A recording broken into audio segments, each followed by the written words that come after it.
Welcome to Blackbeard Logic on the Guns and the 701 Network. Let's get it.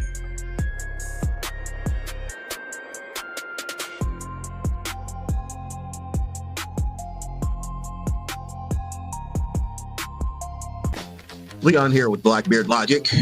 Get out to my truck this morning, and this is what I was dealing with. Another beautiful morning, turn the key, and yeah, that's blue smoke. Just what I needed. Set me back 2 days. My truck is gargling gravel and coughing up a storm. But I can fix it. Here we go. We don't need that. Do without that. That's probably optional. Moving on to phase 2. Yeah. I probably should have just called Laura Auto Repair. If you got auto issues, call this guy, Doug at Laura Auto Repair. And don't be like me. Seriously, call this guy. Don't be like this guy. Blackbeard Logic.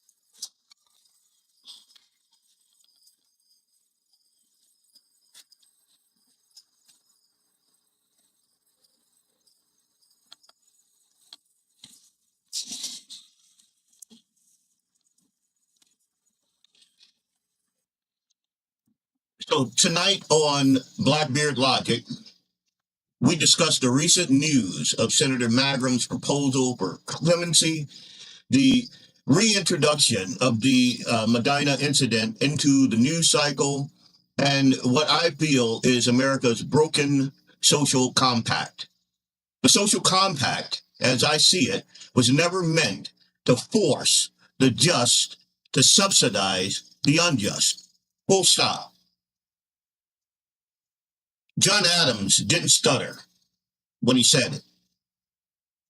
Quote, "Our Constitution was made only for a moral and religious people. It is wholly inadequate for the government of any other." End quote. That's not a suggestion, folks. That's the operating manual, in my humble opinion. The founders built a limited compact. We hand the government the keys to protect life, liberty, and property, and that's it. Nothing more. Yet here we are watching income tax reach into your paycheck, the paycheck of a moral man, and hand that money over to programs and agendas that a lot of us look at and we're like, that's not right. That's not just. That's not biblical. That's not just bad policy, folks. That's a violation of the original deal. The Constitution was never written to turn the righteous into an ATM for the unrighteous. And this is just my humble opinion on this.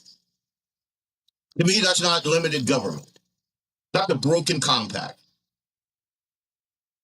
Virtue was supposed to be the foundation of legitimate rule, not the crop that the federal government gets to harvest every April 15th. And this broken compact has names and faces attached to it. Scott Faul, Yorie, Kahl have been sitting in federal prison for over 43 years. Clemency for these men are not just overdue, in my humble opinion. It's a test of whether we still believe in a world of what we claim about liberty. Medina, North Dakota, for the background. Federal agents set up a armed roadblock to arrest Gordon Kahl over a tax fight. The people who think they own a monopoly on force and coercion ran into stout American patriots who said no. A firefight erupted. 2 marshals died. Yorie, Kahl, and Scott Faul were convicted of second-degree murder, not first-degree murder, not like Drew Wrigley said, cold-blooded murder, premeditated murder, none of that. Second-degree murder, and they've been locked away ever since. My humble opinion, from a Liberty First, Bible First perspective, is that this is government excess on steroids. The whole thing started with resistance to the income tax, which some people, including me, see as an expansive federal power that is a coercive overreach, in my humble opinion. Turning a non-violent tax dispute into a gunfight in the middle of the street was a choice. The jury itself rejected the idea of premeditated murder. These men have maintained self-defense in a sudden, chaotic exchange for 4 decades. And make no mistake, who fired the first shot is still in contention, still up for debate. 43 years. These are elderly men now, keeping them caged, mainly because they won't bow the knee. They won't recite the scripted apology. They won't renounce the worldview that got them there in the first place. That's not justice. That's ideological re-education with bars on the window. And that, my friends, is not limited government. Punishment has to have an endpoint. After more than 4 decades of lost freedom, the debt, in my humble opinion, is paid. Indefinite federal custody at this point doesn't serve justice. It serves the bureaucracy. It serves their need to never admit it may have gone too far. Clemency isn't soft. Clemency is simply recognizing that a free people do not require lifelong captivity once the measure of retribution has been satisfied. I say release them. Because if the social compact still means anything in this country, it means we do not crush the just under the boot of an unlimited state, whether that boot is the tax code or a prison cell that never opens. That's my 2 cents on the matter. Now let's get on with the show. People keep asking if I'm back, and I haven't really had an answer. But now, yeah, I'm thinking I'm back.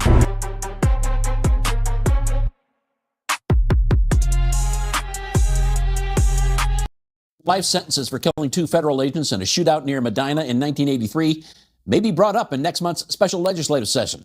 Joe Skrzyewski tells us why a state lawmaker is pushing for clemency for both of them. Sorry, folks. I had a technical glitch that I had to go and fix real quick. So glad you guys caught the opening. Whew. I had to run all the way downstairs, restart a router, run all the way back upstairs. So there you go. I'm a little out of breath, but that's all right. Okay, so Blackbeard Logic, Guns in the 701, Leon Francis. So the crux of what we're going to talk about today, we're going to talk to Bill and Chantel. And as I said in that opening, there has been a reintroduction of the conversation surrounding the Medina incident. And before I bring them in, I'm going to first catch my breath. Got it? And then I want to play this clip. Life sentences for killing 2 federal agents in a shootout near Medina in 1983 may be brought up in next month's special legislative session. Joe Skrzyewski tells us why a state lawmaker is pushing for clemency for both of them.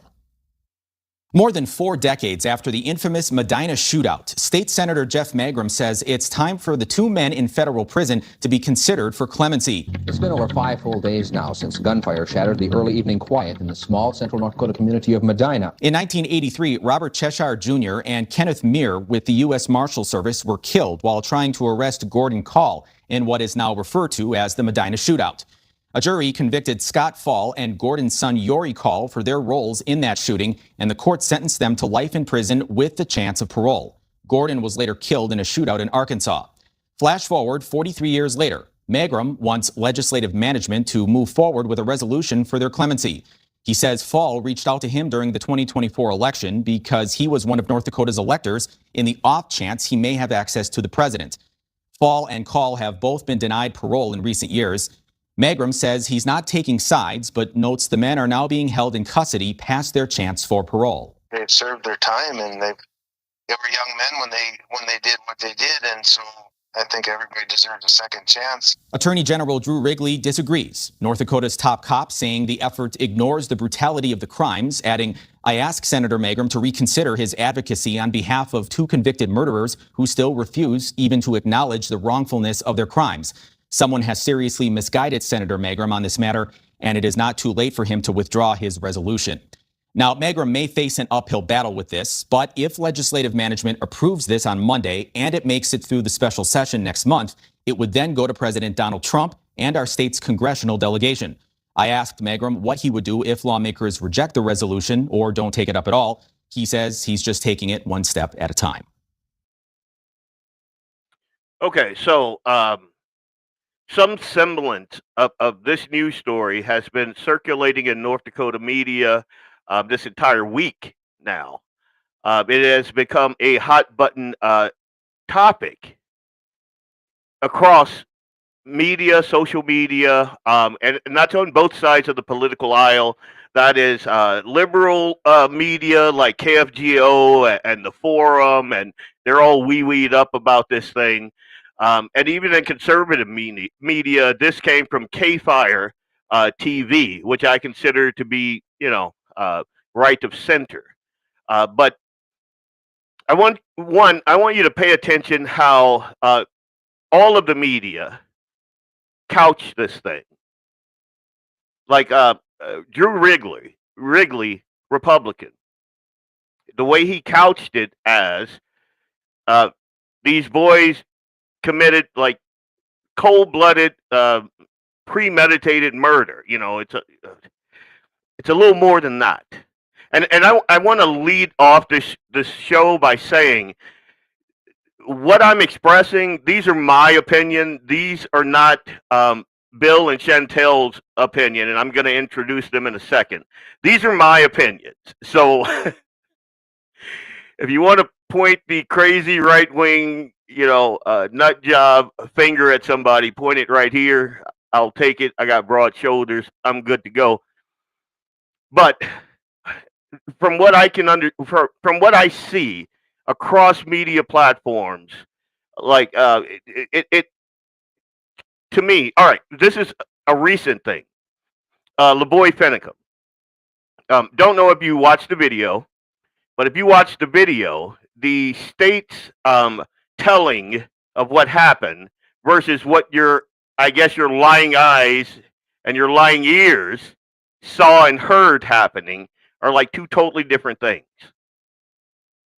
But the guys with the monopoly on the media and the bullhorn and the force, in my humble opinion, they write the narrative.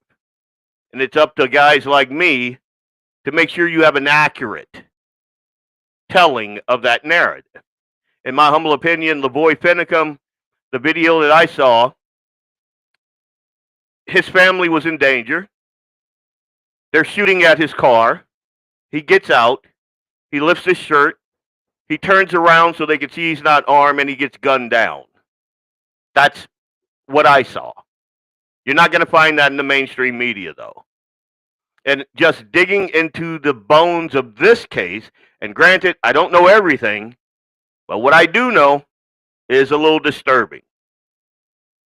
And with that being said, I want to introduce Bill and Chantel, and I'm going to have you guys kind of introduce yourselves and give us a little background.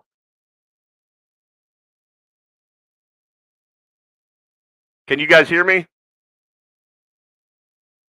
Why can I not hear you guys?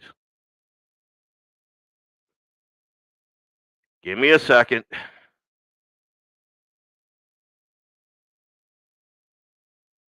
Okay, so I can see you guys. I can't hear you guys. And I just lost you. That isn't that. It's the gremlins, man. They don't want the truth out there for some reason. This is we're gonna see if we can get that audio up.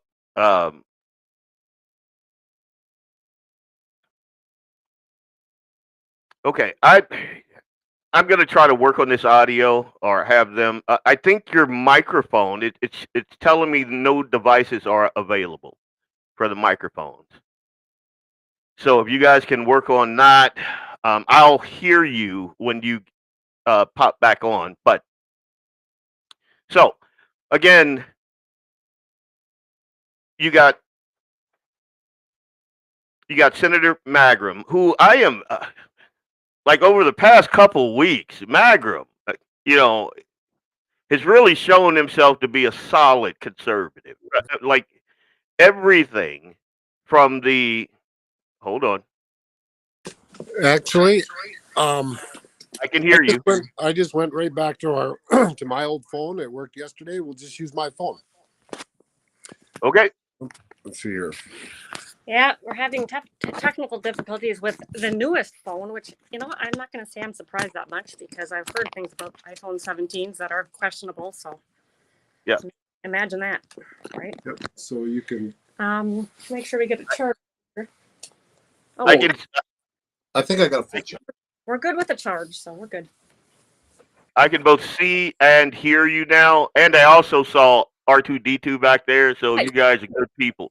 Like that? We're the rebel. We are. Rebel scum. Yes, we are. Yes, sir. So now let's go back. I was saying before your audio and everything came back that Senator Jeff Magrum, who I've known for a while, just in the past couple of weeks, maybe month, has really like cemented himself on my radar when I'm looking at North Dakota conservative representation. From everything from the Kratom fight to this, he gives me hope. Like, dude has a heart. He's got a granite chin.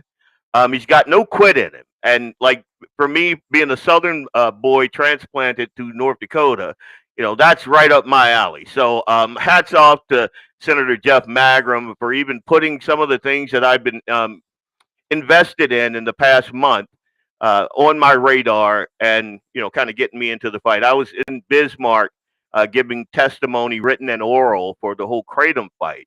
And I would never have done that had, you know, I not spoken to Senator Jeff Magrum and a couple of other very conservative state representatives. So with that being said, I want to introduce Bill and Chantel and just kind of let you guys introduce yourselves to the audience and just give us a little background on who you are, what you do, and like your, I guess, your ideological background, if you want to get into that. If not, it's fine. Yeah, certainly. Thank you, Leon, for having us as guests. Really delightful to actually find you, and kind of a godsend thing. So I appreciate it. My name is Chantel Thomas.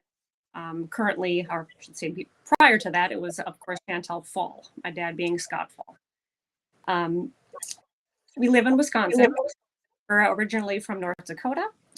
Grew up, we were both pretty much raised there, went to school there. Decided to Wisconsin because everybody says, well, why are you here? My dad was here. That, you know, was part of the reason. But really the big reason was because there's trees. I like trees. And there's not a lot of those in North Dakota. So thank you. I mean, I love North Dakota, but I liked it. I liked it. It was a beautiful place. And we moved. So what I do, I am actually a pharmacist. I work at home. Love it. I can work in my pajamas. It's pretty amazing. And Bill is, I'll let him speak for himself here in a minute, I guess, but Bill is kind of the jack of all trades. We have a few rental properties. We've got older vehicles. He works on those. He homeschooled our son until he just recently graduated, who's now 18. He's off working. We'll introduce him maybe a little bit later. He's working at a steel manufacturing plant not far from us.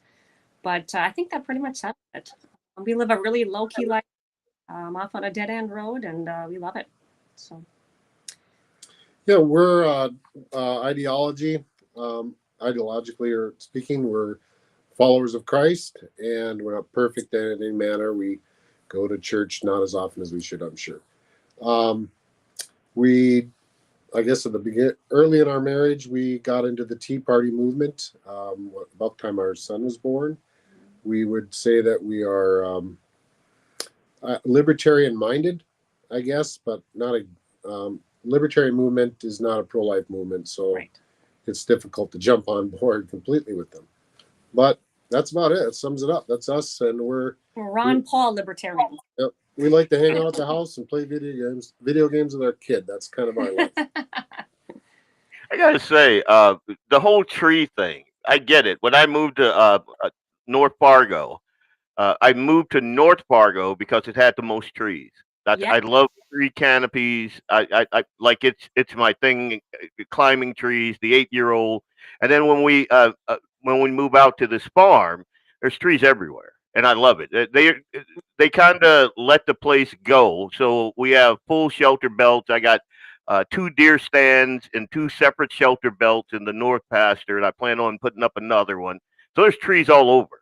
You just but I get it, and I'm happy that. So backstory, I wrote this little piece after seeing some liberal spin on Scott and Yorie and Senator Magrum, where they're kind of dragging him as they are wont to do because I guess they have nothing else better to do with their life than the folks with common sense over the head. But that's neither here nor there. But and so I wrote this little piece and I put it on my social media. I submitted it to the forum, but they didn't publish it, so that was that was no surprise there. But and then Chantel reached out to me and told me thank you, and I thought, and it gets a little more in depth than that, but that's the crux of it, and I felt it was high praise. But Chantel, in your message, you mentioned that 20 years ago, you guys kind of dug into the trial transcripts. Well, first, let's do this. At the end of this interview, Sure. What do you guys, what do you want to get out to the folks with Magrum's proposal? What do you want to see? Let's start with that. Ideally, the parole board would do its job and parole them. That's what we've wanted all along.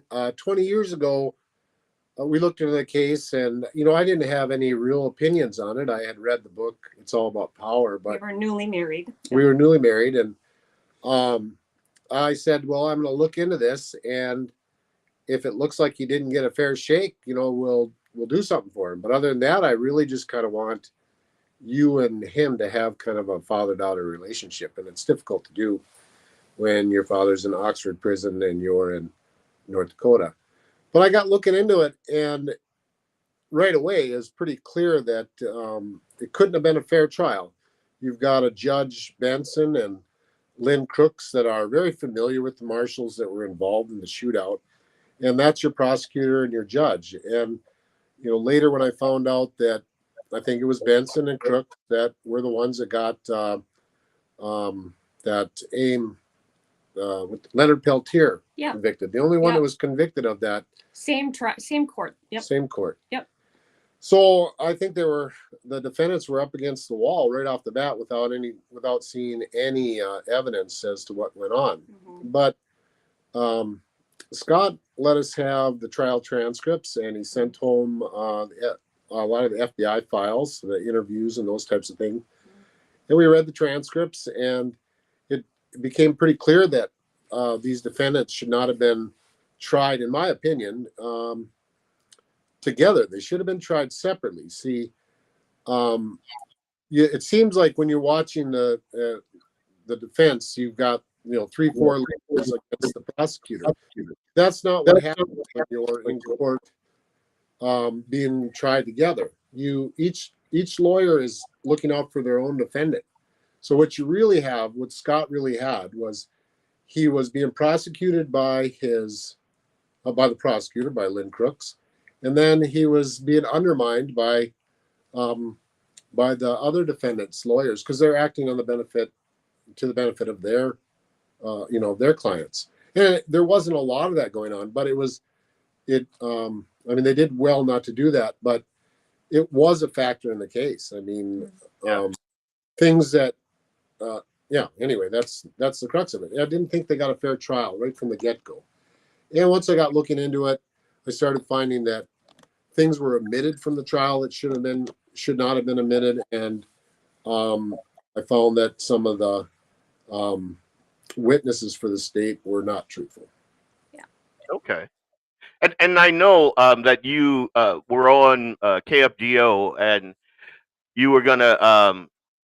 I think you were ready to have just a little bit of a conversation with he was so Joel. that he got online so fast, and he actually we were informed about the radio call that Magrum had done, and it was set up. And there's a woman, wonderful lady her name is Lydia, and she has been just an instrumental part of getting this to happen with Senator Magrum. And she notified all of us kids and said, hey, Magrum's going to be on KFGO. Why don't you tune in? So we're sitting here on this very couch, and he looks at me and he said, should I call in? And I'm not real good at impromptu type thing, and I've been bullied before by them. I'm being honest. They put you on the spot. They like to get you to cry, and that sort of thing. So I thought, let's do it. I said, Bill, I got your back. And so we went into the other room, and sure enough, it was less than a minute. He got through. Man, it was fast. And he didn't say who he was. He said, my name's Bill. And so he gets on, and all of a sudden he says, I'm Bill, Scott Faul, son-in-law. And all of a sudden you could hear the tone change a little. Well, it was clear that they didn't have many callers. Yeah, there wasn't many And callers. I guess my assumption was that they were going to take lots of calls. I think that it seemed like that was going to be their format, was to take calls. Yes. But once I was on there, I don't know, it felt like they needed to get me off there pretty quickly. And then they had, if they had taken callers after me, I'm sure people would have been, wait a minute, you probably could have tore into that guy a little more than you did. But instead, they just went to long commercial break. And I don't know the format, but they came back with Drew Wrigley's rebuttal to the comments I made. Well, and while I was waiting to add to that, while I was waiting in this room, because you can't have the reverb, and have both things on. So we went to the other room, and I heard them speaking, and he made it sound like he's like, yeah, Senator, I've got all day. Literally said that's what I took from it, that I've got all the time in the world and blah blah blah, and all of a sudden here Scott Faul's son-in-law gets on, and I thought, that's a wonderful opportunity, you would think. Yeah. And then boom, all of a sudden Bill says a wonderful piece, brought up some great points, and Bill, we're up against the wall.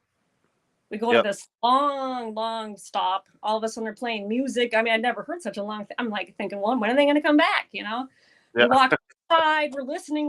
All of a sudden we get a message, and it was Drew Wrigley's response. And then all of a sudden they brought in a bunch of people that were guests that were part of either, I think, one of the media sources.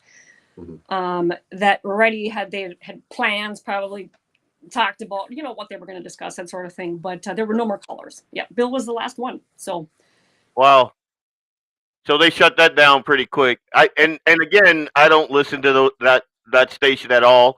Sometimes I wish I did, because it'd be pretty funny. I used to call into those shows like way back when I had a lot more spit and vinegar in me, and I'd call in and I'd just let go, and then they stopped taking my calls. So it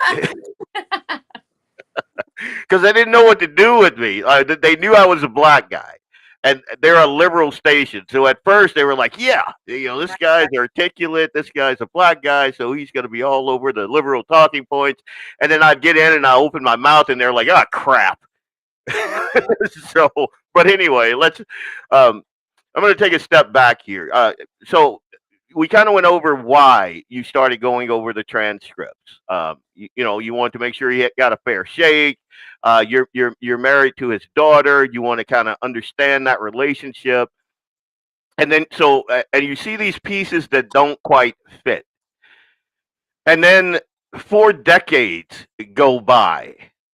How does that affect? How does that affect your relationship with Chantel's relationship with her father, the family dynamic, and things that are too painful? I don't want to get you to cry, Chantel. That's not my shtick. But I just want to get that little piece in there. So I want the folks to understand that there are real people tied to these, explosive stories, and there are real people tied to this whole thing who have been fighting for 4 decades. So, give me a little bit on that, if you could. Well, I think Scott's frustrated for being in there, and he's frustrated for hitting the walls that he hits. And we had agreed to help him, but his idea of he wanted to go in other directions. He was chasing other straws, I guess, because he's a drowning man, grasping at straws. Yep. And then we had our son, and we did have a falling out with the direction that we wanted to go. We felt that we were doing things that were a waste of time.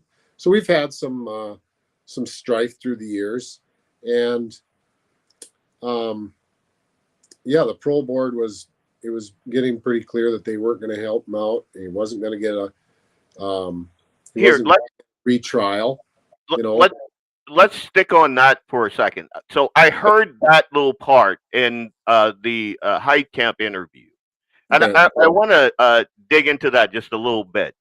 The parole board. Do you think that they're biased? Leon? Yeah, I'm here.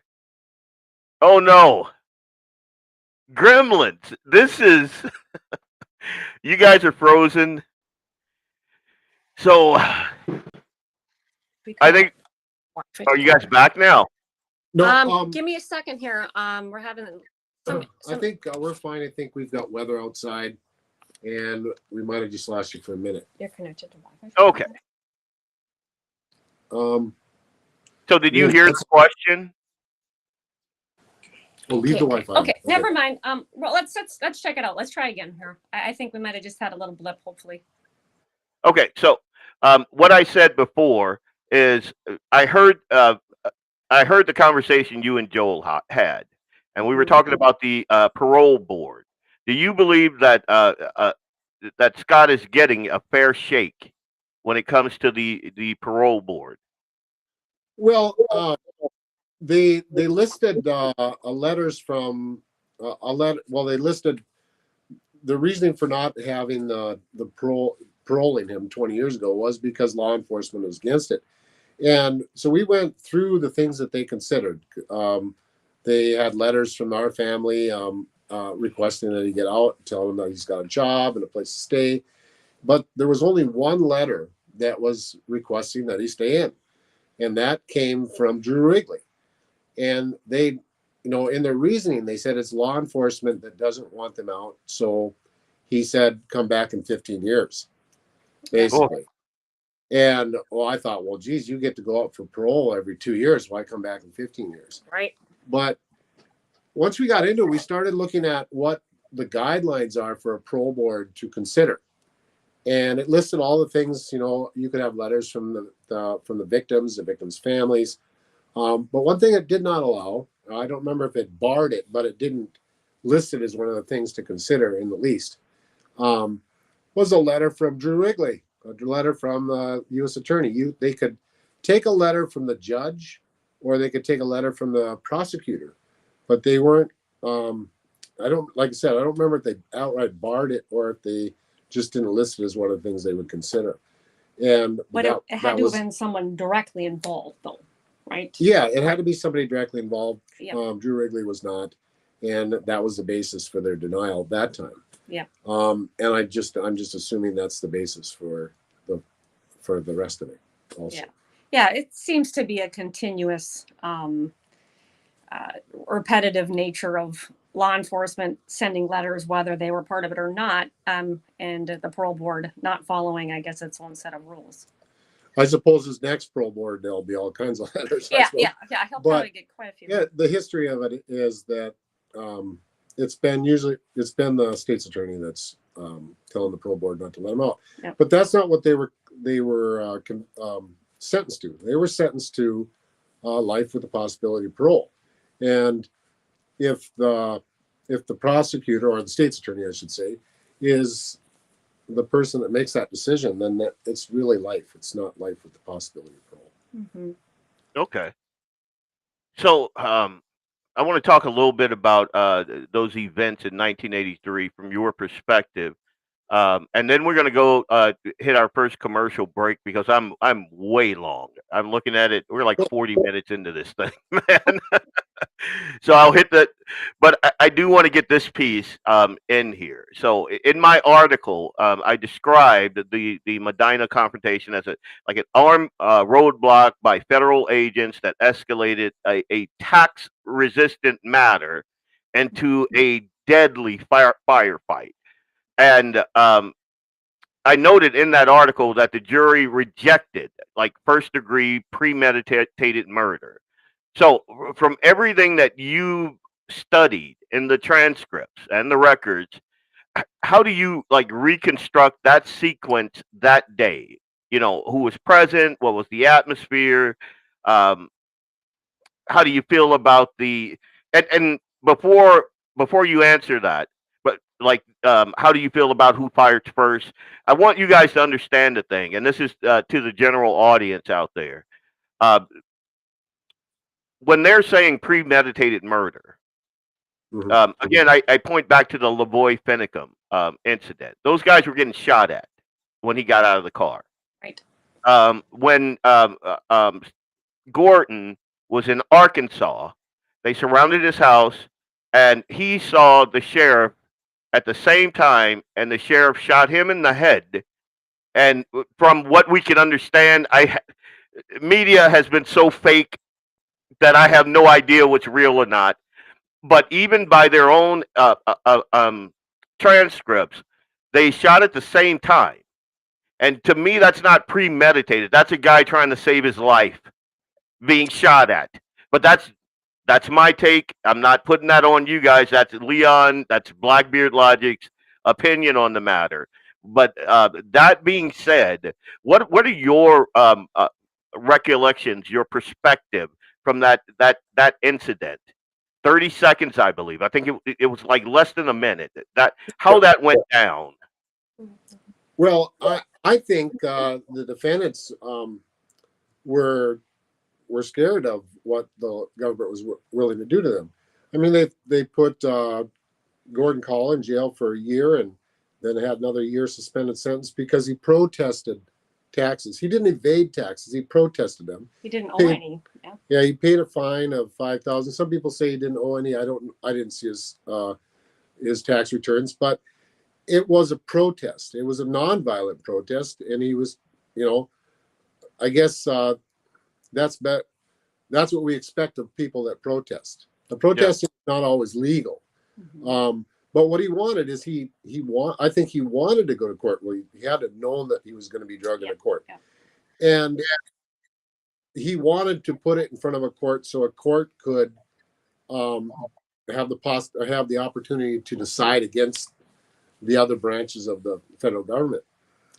And I'd heard a story that he had suffered some heart trouble while he was in prison, and his co-defendant did too. I think he died. I don't really remember. I didn't look into it too much, but certainly there was fear of the federal government. He fell ill anyway. Yeah. But I don't know that these guys, when they left, they had seen one of the officers, Bradley Kapp, a local police officer who they were familiar with. They seen his pickup parked a ways away, and it seemed to them that they were being observed by him. But I don't know if they believed that there was going to be an arrest. Right. Because it was just a local cop, is somebody they knew. They did know that Gordon had this warrant for his parole violation, which was a misdemeanor. But they also knew that they'd had that warrant for, I think, over 2 years. Yep. And they hadn't served it. I think they tried to, but they hadn't been successful in finding him or something. Well, I don't understand that. He had a farm in Heaton. They knew where he was, and Heaton, North Dakota. Yeah. Apparently had coffee every morning at the cafe, and he wasn't hiding. He was just living a normal life. But previous to that, there was an APB put out on Scott, her father's station wagon, and they knew it was a fraudulent APB because they said it was Rusty Kuba and Gordon Kahl and possibly others armed and dangerous, going around protesting farm foreclosures. But that day, how long before was that, Bill? That was like a couple days. Only a couple days before Medina. Yeah. Now, this would be why Scott was fearful, because he's got this APB out for him for as being in a vehicle with armed and dangerous people. But the day that APB went out, it was his wife, Shauna, that was in that vehicle with 5 of her kids. My mom was in that vehicle with 5 kids. So I think if, Scott said he didn't think that anything was going to happen that day. Having Bradley Kapp looking at that, set off some bells, but and they made arrangements to go in 2 different cars just in case. But he said he didn't really think anything was going to happen. But if something did happen, he was actually worried that they were coming after him. And with an APB like that, that's basically giving every cop in the state the right to shoot on sight, armed and dangerous. Armed and dangerous. Yeah. So when he found himself in it wasn't a roadblock, it was an ambush. They were sitting on the road, but they were sitting way north of town. And the vehicle that came up from behind them really took Scott and Yorie and them by surprise. And it wasn't like they had minutes to think about this. It was instant. They had no idea that Ram Charger was coming up from behind. And that's the state of mind they're in. They're like, what is this? We've got an unmarked vehicle. I think it did have a flashing light on it, but it was a red light. It's not like the blue and red that we see now. Anybody could get a red light like that. But you had guys jumping out that didn't have their uniforms on. And according to Scott and the other defendants, they're yelling, "We're going to blow your goddamn heads off," and things You're like all that. going to die. You're all going to die. Yeah. And I don't know if that's true. I think it probably is, but there's no tape recording of that. You have to just. The reason it's believable is because those guys were all separated after it. Yorie was shot to the ground. He was taken to the clinic, barely survived. My dad and Gordon took off for the night. My dad gave himself in the next day. They didn't have a chance to sit and talk about what happened. But when they all came back together and they questioned, they all said the same thing. We were stopped at this roadblock. These guys screamed at us, "We're going to blow your mother bleeping heads off. You're all going to mother bleeping die." And that's pretty scary. So that is a vastly different. That is a vastly different telling than what we hear in the mainstream media. Like, that is night and day telling. That's not premeditated. That's not cold-blooded. Right. And just to go back, because I kind of have a squirrel brain, one of the articles, a couple of them that was just released with Magrum and doing this help, there is a specific person that keeps going out into these media outlets and stating that these guys did this in cold blood and it was an unprovoked attack. And I'm thinking to myself, number one, cold blood means you thought about it, you premeditated, and that's first-degree murder. Well, it was a And- former U.S. attorney that knows the definition of and it's a cold-blooded. person who is pretty knowledgeable in the law, let's just say. Yeah. And then it was unprovoked. Well, I'm not sure how you drive up to a roadblock and be ambushed and then consider that not provoked. Well, they So, didn't drive up to a roadblock. They saw it they Well, saw these vehicles sure. in the distance. Sure. So they weren't actually having an altercation with No, what no, would no, have been no, the no. roadblock. They were having an altercation. The beginning of the altercation Oh. was with a vehicle they had no True, idea. True. Actually, yeah, you're right. They saw him so far up north that they saw somebody and they decided they were going to pull into an approach and turn around. And I think before they were able to turn around, that Dodge Ram Charger came up behind, squealing to a halt, and these guys jumped out and said what I just said. Yeah, so the ambush was from behind. It's from behind, yeah. When you hear that it's a roadblock, well, then you get the impression that there is this confrontation True. in front of you. Yeah. But the confrontation came from behind. Yep. Like, a jump scare, so to speak. But regardless, they were stopped. There was no planning. They just wanted to go home. Yeah, they were blocked in the middle of turning around. Yeah. And see, again, when I hear the media spinning it, it makes me think of safe and effective. Everybody's safe and effective. That whole, well, I'm not going to get pulled off of platforms for going down that road. But anyway, and this is why I wanted to interview you guys, because we are inundated. Even some of my friends are like, hey, cold-blooded murder, this. And I'm like, I don't think so. And I have to give them examples like that. Do you not remember the Branch Davidians, which may not be the best, but Ruby Ridge? Do you like some things in the media and the government?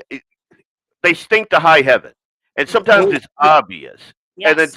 And sometimes when you hear that narrative being preached over and over by all of the media, you tend to go, wait a minute, let me dig into it a little bit.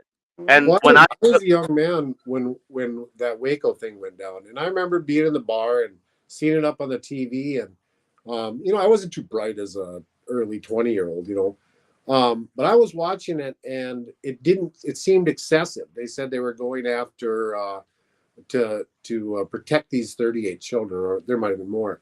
But in the end, you have the ATF serving a warrant or whatever it was that they were doing, the ATF on a child welfare call. And then the child welfare call ends up burning up 38 children. Yeah. So it's the kind of remarkable. News made Koresh out to be this evil man, and he probably was. But it really didn't seem like it was a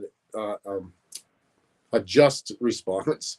And they just ended up killing children that they said they were going to protect. And I wonder how many people know that. What propagandists are really good at doing is covering their mistakes by pointing out how bad that guy is over there, yet they killed 38 children.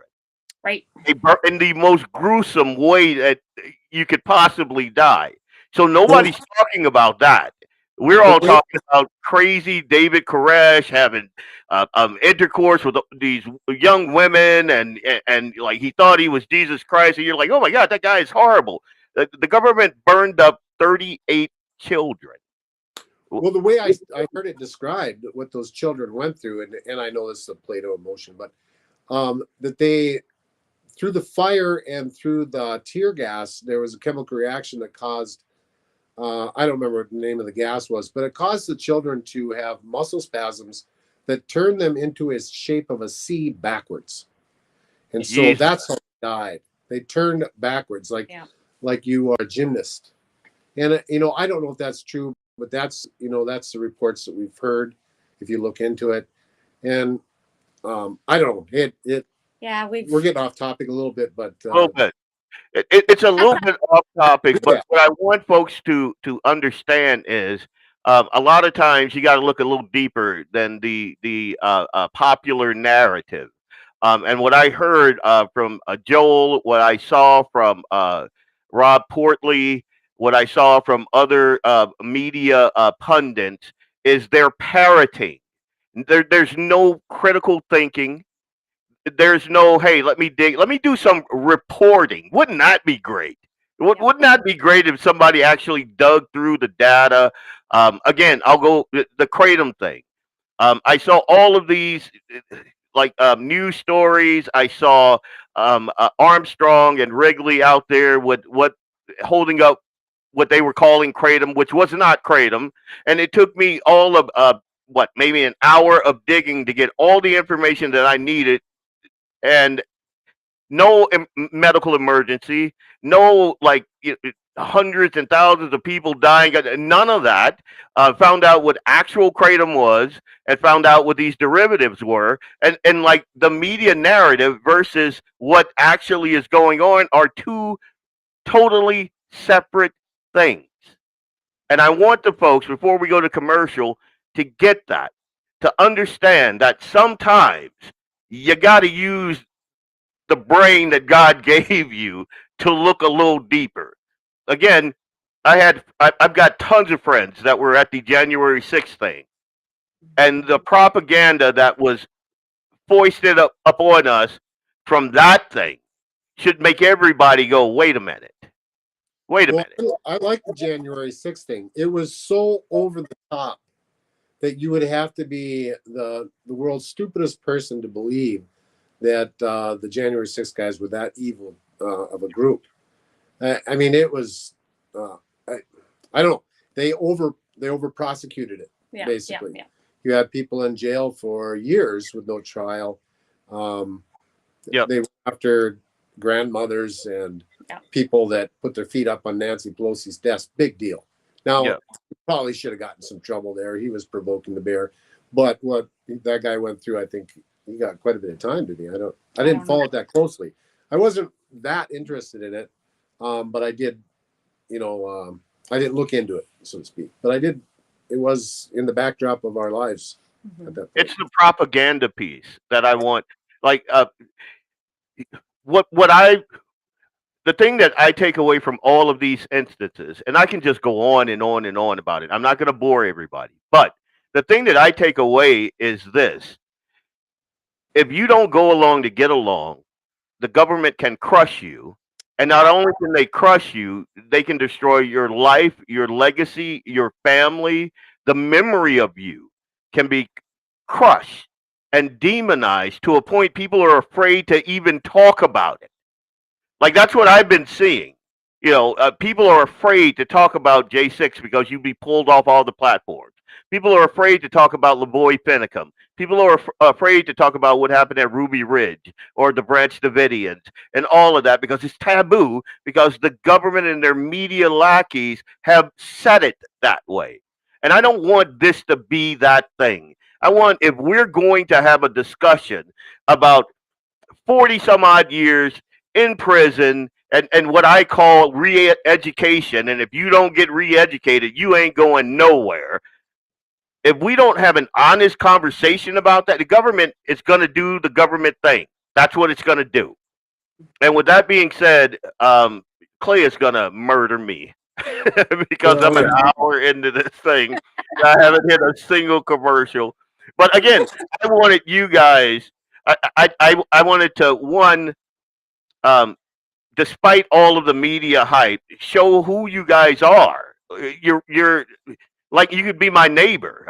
As a matter of fact, I wish you were my neighbor. We'd have great times, But to humanize these guys and kind of tell the story from their perspective. Like, they're not cold-blooded killers. They're not, Death to America guys. They're not stomping on the flag. They're not none of that.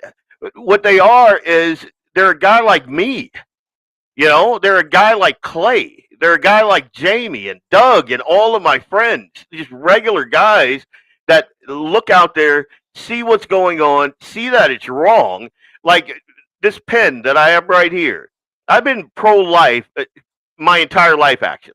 I kind of like life. I'm glad my mom went that route, like Reagan said, everybody that's pro-abortion, mom was pro-life first, or they wouldn't even be here. So to a guy like me, my tax dollars funding Planned Parenthood to the tune of $500 million a year, that pisses me off. We don't talk about it. We call it reproductive care when they're murdering children. I'm not going to get on that. I'm going to go to commercial so Clay doesn't murder my face. We'll be right back. Leon Francis, Blackbeard Logic, Guns in the 701 Network. We'll be right back right after this break. Hey, it's Leon Francis from Blackbeard Logic on the Guns in the 701 Network. I'll be right back after these messages from our sponsors. Stay tuned.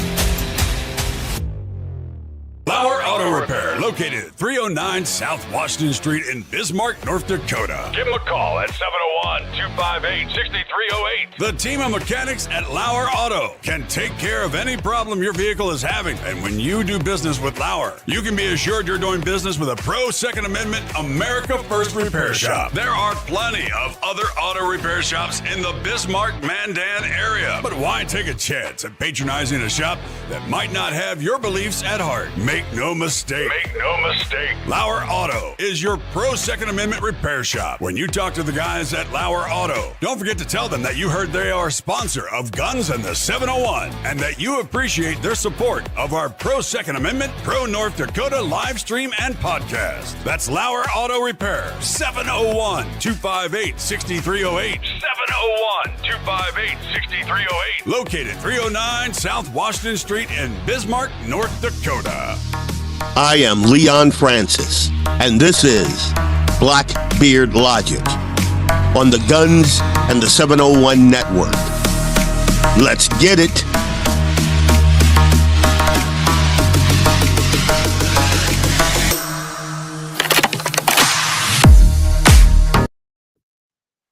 Leon Francis, Blackbeard Logic, Guns in the 701 Network. Good God.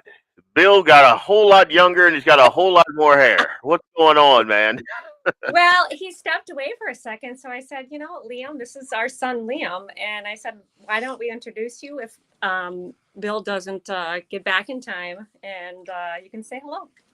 So, Hi, I am Scott Faul's grandson. Sitting here while my dad grabs his drink of water. Thought I would say hi. Hey, Liam, my son has a friend named Liam, and his name is Eli. So it kind of goes together.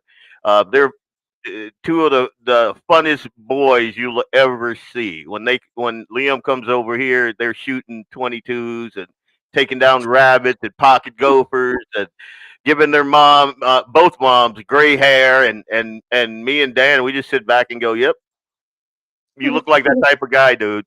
Like you're giving your mom a gray hair or two. Yeah, he's a good kid. So we thought we'd introduce him and maybe we'll bring him back later. But Bill got back, so we'll carry on. Okay, I'm going to get to some of the comments. Lots of us speak out. We just get shadow banned. That's a thing. For a very long time, my following was building up and building up. And as you guys all know, it just fell off a cliff. Especially during COVID, I would talk about certain things. I'd get shadow banned. I'd get hard strikes. That whole thing. That's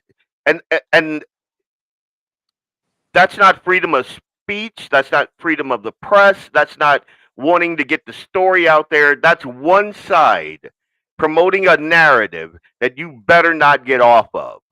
And I've only just now, and I want to thank the folks that are out there. Like on my Facebook, I think we reached 1.5 million interactions last month. And I'm stoked about that because at first it was anemic. Like it was crazy because of the shadow banning. So, and then Twitter and YouTube and all of that. So, and Rumble too. You guys can check out Guns in the 701, Blackbeard Logic. You can check out Clay. You can check out my buddy Jamie. All of those guys across all social media platforms. I think I'm trying to think. Jamie, I think prefers Rumble, but you can go to the Guns in the 701 our webpage, and you can see all of us, all of the videos. Dig through them. I'm trying to get the Spotify thing As it stands right now, it's only allowing me to upload like snippets, so 5 minutes, 5 minutes. But I'm trying to get that dialed in. I just don't have time to deal with it today, though. We're talking about the media spinning of Senator Jeff Magrum's clemency proposal for Scott Faul and Yorie Kahl. As I said before, you've heard the official, in air quotes, narrative for 43 years. I I wanted to hear from the actual people who lived it. So we're sitting down now to have this long form interview, and so long, in fact, that I missed like 2 commercial breaks.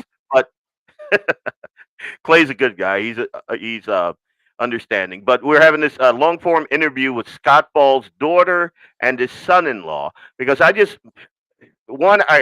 heard the interview. Well, not interview, but the 30-second thing with KFGO, and I was not impressed. I'm like, what are we doing here? So I want to back up a little bit, because we kind of already talked about this, but I want to dial this in a little bit more. I think the crux of the entire conversation hinges on, especially when you have Drew Wrigley out there saying, cold-blooded murder and that sort of thing. Scott and Yorie have long maintained that it was self-defense in a sudden, chaotic exchange. And you kind of touched on it. But when we're thinking in that capacity, what Scott and Yorie have pretty much maintained the entire time, is there evidence to back that up? Is there evidence that it was chaotic? Like sudden, a self-defense situation. Like I go back to the way you laid out the ambush. They call it a roadblock. I call it an ambush, and I've done so publicly. So it would lend credence to their belief and their testimony and the thing that they've held on to for 43 years is, in my humble opinion, it seems to me it is exactly the way they portrayed it. Like they didn't hop out of there like, gangsters with their Thompsons and, die pigs die type deal. No, they were like, holy crap, they're shooting at us. Well, yeah, I'll mention a man by the name of David Brewer. And that guy was he was in a lead vehicle with Gordon. And his actions during the whole shootout was I think he put his feet on the ground outside the vehicle and he sat with his hands in his lap and prayed. And he was convicted of 2 felonies. One was conspiracy. And I guess you could make an argument that it was conspiring to help Gordon get away or something because he was a driver. And the other one was what were they? Conspiracy and aiding. Oh, aiding and abetting. Or no, it was conspiracy and whatever it is when you harbor a fugitive. Harboring, yep. Okay. Yep. Well, if Gordon had been walking down the street with this guy and David Brewer was, harboring him as a fugitive and they just arrested him, they would have arrested Gordon Kahl for a misdemeanor. Okay. And I guess if you would charge David Brewer with something, you would charge him with a misdemeanor harboring a fugitive. But he was charged with felony harboring a fugitive. Yeah. So everything in this thing was trumped up. Okay. Yeah. So what David Brewer at best could have been guilty of was a misdemeanor conspiracy and a misdemeanor harboring a fugitive, because he was harboring somebody that was in violation of the law of a misdemeanor. Okay. So, but he got felony. He got 10 years for sitting there. So everything in this thing has been trumped up from the beginning. And he wasn't the only one who was there and did nothing. I mean, Vernon Wagner was also in the trial, and he should have been charged with the exact same thing that David was charged with, except for that he took a plea from the government, and he decided that he would be okay with doing what they asked him. became a state's witness. He became a state's witness, and he ended up not getting any time. And then David Brewer got 10 years. They tried to charge Joan, Gordon's wife, that day to talk to the lady. I think he was friends with Doc Martin's wife, if I'm correct.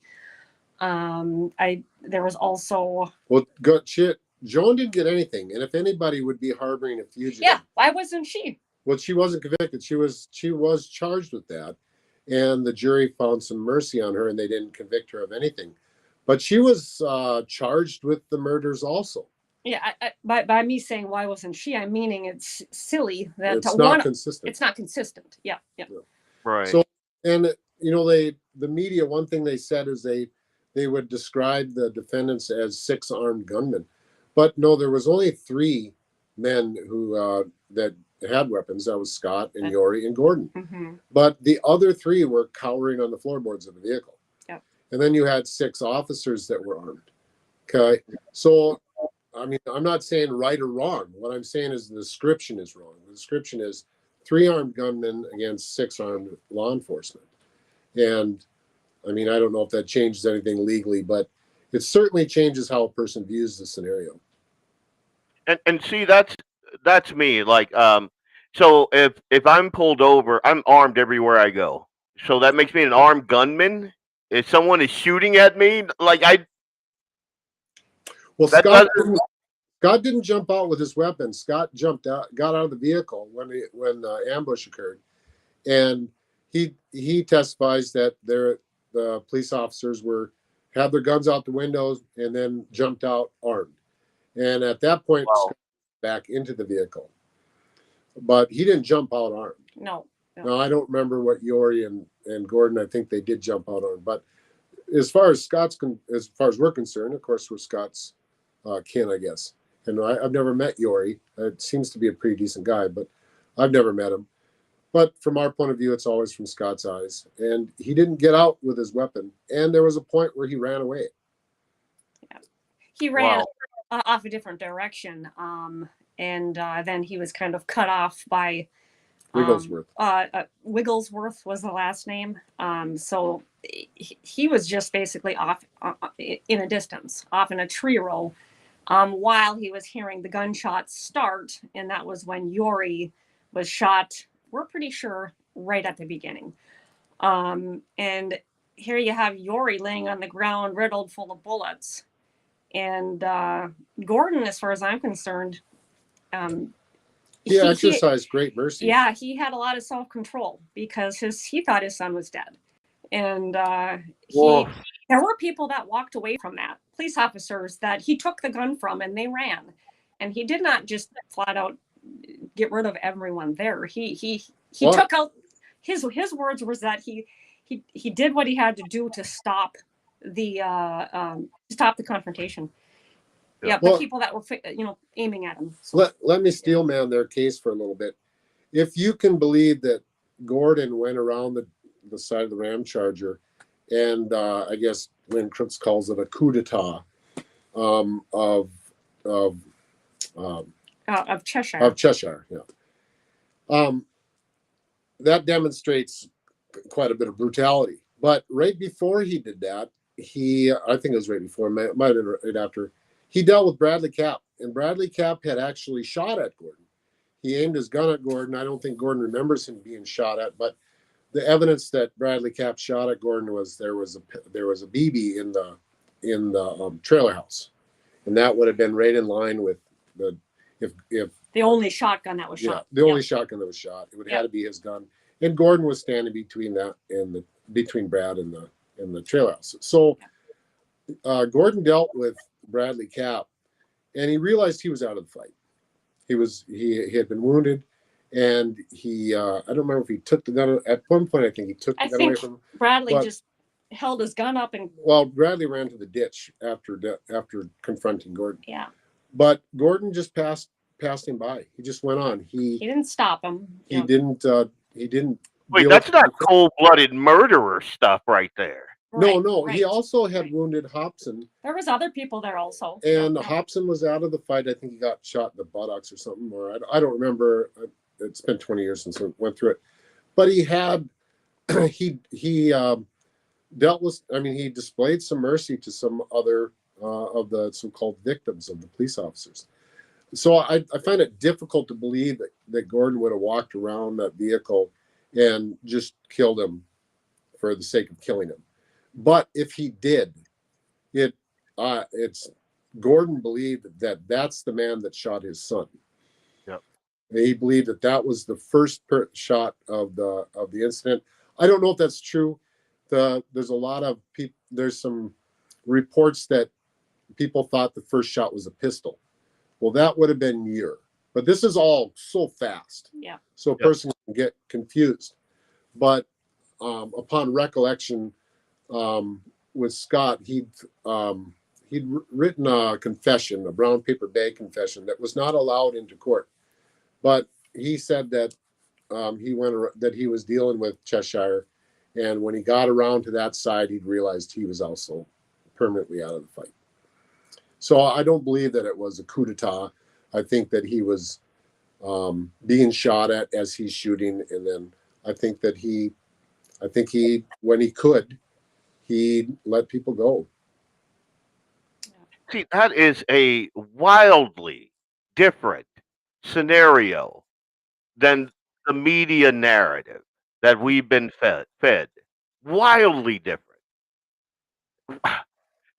Why do you think that our media so quickly put out this narrative to the contrary? What do you make of that? Well, I think they probably jumped on a knee-jerk reaction. It shocked them. It was shocking. But if anybody had time to reflect at all, Gordon and Scott don't have anything to offer the media after the fact. Right. There's no more stories that the media is going to glean from Gordon and Yorie. But they glean, they develop quite a bit of their income from stories from the police officers, from government. So I think it's connection. I think it's self-interest. Yeah. Whether they recognize that or not, we are all that way. We all kind of lean towards our own self-interests. I'm not making a condemnation of them, but I think that's where the fuel is. I think that's where it comes from. Yeah. Again, I was so ignorant. I thought that the news was there as a buttress against, hey, the government is kicking puppies over here, and we need to cover that. The truth, the whole journalism thing. I am Tom Brokaw, type journalism. And I'm not naive. Like, I've come to this realization quite some time ago that if the media is telling me something, I need to dig, because they're not going to. And with that being said, so we're thinking about the root of all of this. And from what I can understand, it was a misdemeanor? Misdemeanor parole violation. Okay. Gordon wasn't too happy with the government. Many reasons, he didn't like the fiat currency and those types of things. And he talked about that a lot. But I also heard that he was not happy with paying for abortions. That I don't think that was his only issue. I think he was interested in economics. I think he was interested in how our country formed. So that kind of tended to be the avenue that he went down. But he, from what I've read that he's written, he was fine with being left alone. He was still going to use his First Amendment right, though. He was still going to tell people and speak out. But yeah, they had a parole violation that they were unable to serve for 2 years, and there were some attempts. But I don't know that Gordon knew there were attempts. And for a misdemeanor from a Texas court, it was a federal warrant, so it was nationwide. But it was from Texas. If he'd been captured on that warrant, statistically speaking, he wouldn't probably have been extradited. I'm not saying it was a minor thing. The government wants their money, and they're going to get their money, and they can't have people telling people not to give the money to the government. So it was a very dangerous thing. Yeah. But it was a misdemeanor. It was a misdemeanor. Yeah, so is the Costa Nostra. So is the mafia. You don't pay that money, and you start telling the shop owners, hey, we don't have to do this thing. Yeah, the mafia is going to come after you. And that's me saying that. That's not these nice folks saying that.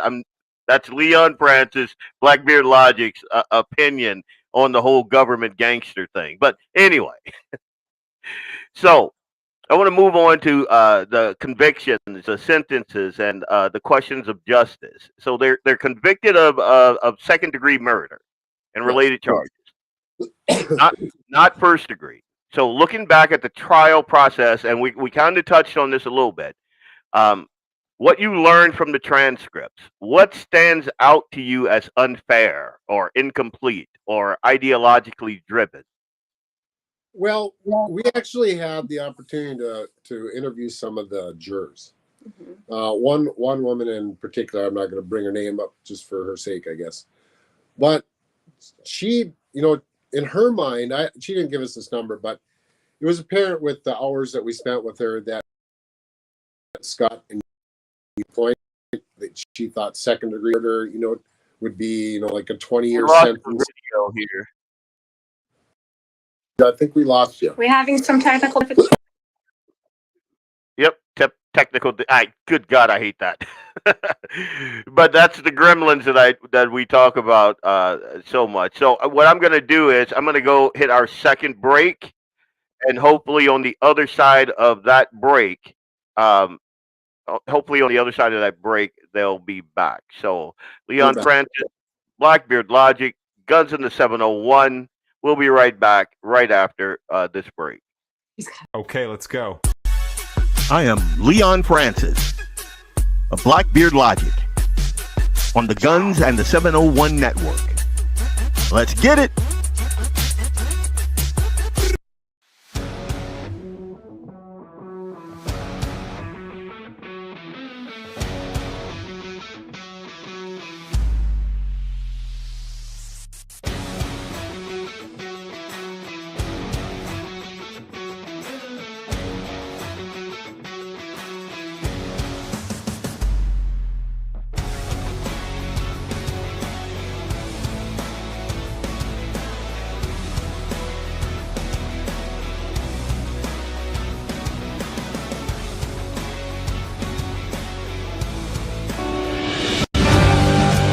Anvil Brand LLC, raising and training tomorrow's barrel horses right out of Bismarck, North Dakota. Tracy and her family are great American patriots who not only support the Second Amendment, but they also promoted what you're looking for, top quality barrel horses. Go ahead and give Tracy a call at 701-471-6629 and tell them Guns and 701.com sent you. That's Anvil Brand LLC out of Bismarck, North Dakota.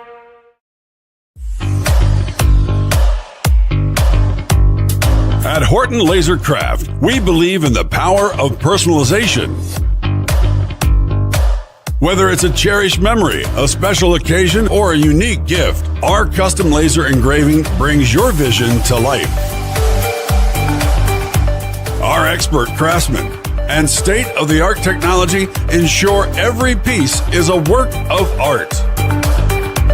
From personalized decor to one-of-a-kind keepsakes, Horton Lasercraft makes every moment unforgettable. Visit HortonLasercraft.com today and start crafting your perfect gift.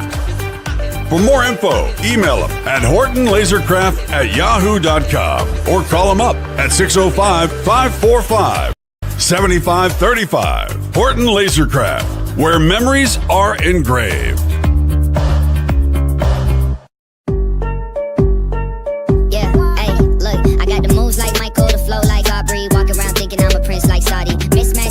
T-shirts tucked in, know my worth, can't tell me nothing. White Nikes, albino, pink up my stilo, head to the top, bottom line is a motto. Welcome back. It's Leon Francis with Blackbeard Logic on the Guns and the 701 Network. Let's get it. Welcome back. Leon Francis. I stole that Arnold Schwarzenegger clip from my buddy Jamie. Like when I saw that thing, I just thought it was the most awesome. It looks like I got friends out in northern North Dakota, which is kind of an oxymoron when you think about it. But and when they come back from wherever they're at, the work, the field, whatever, them unloading looks just like Arnold, like just weapons everywhere, just pulling them all out, doing the thing.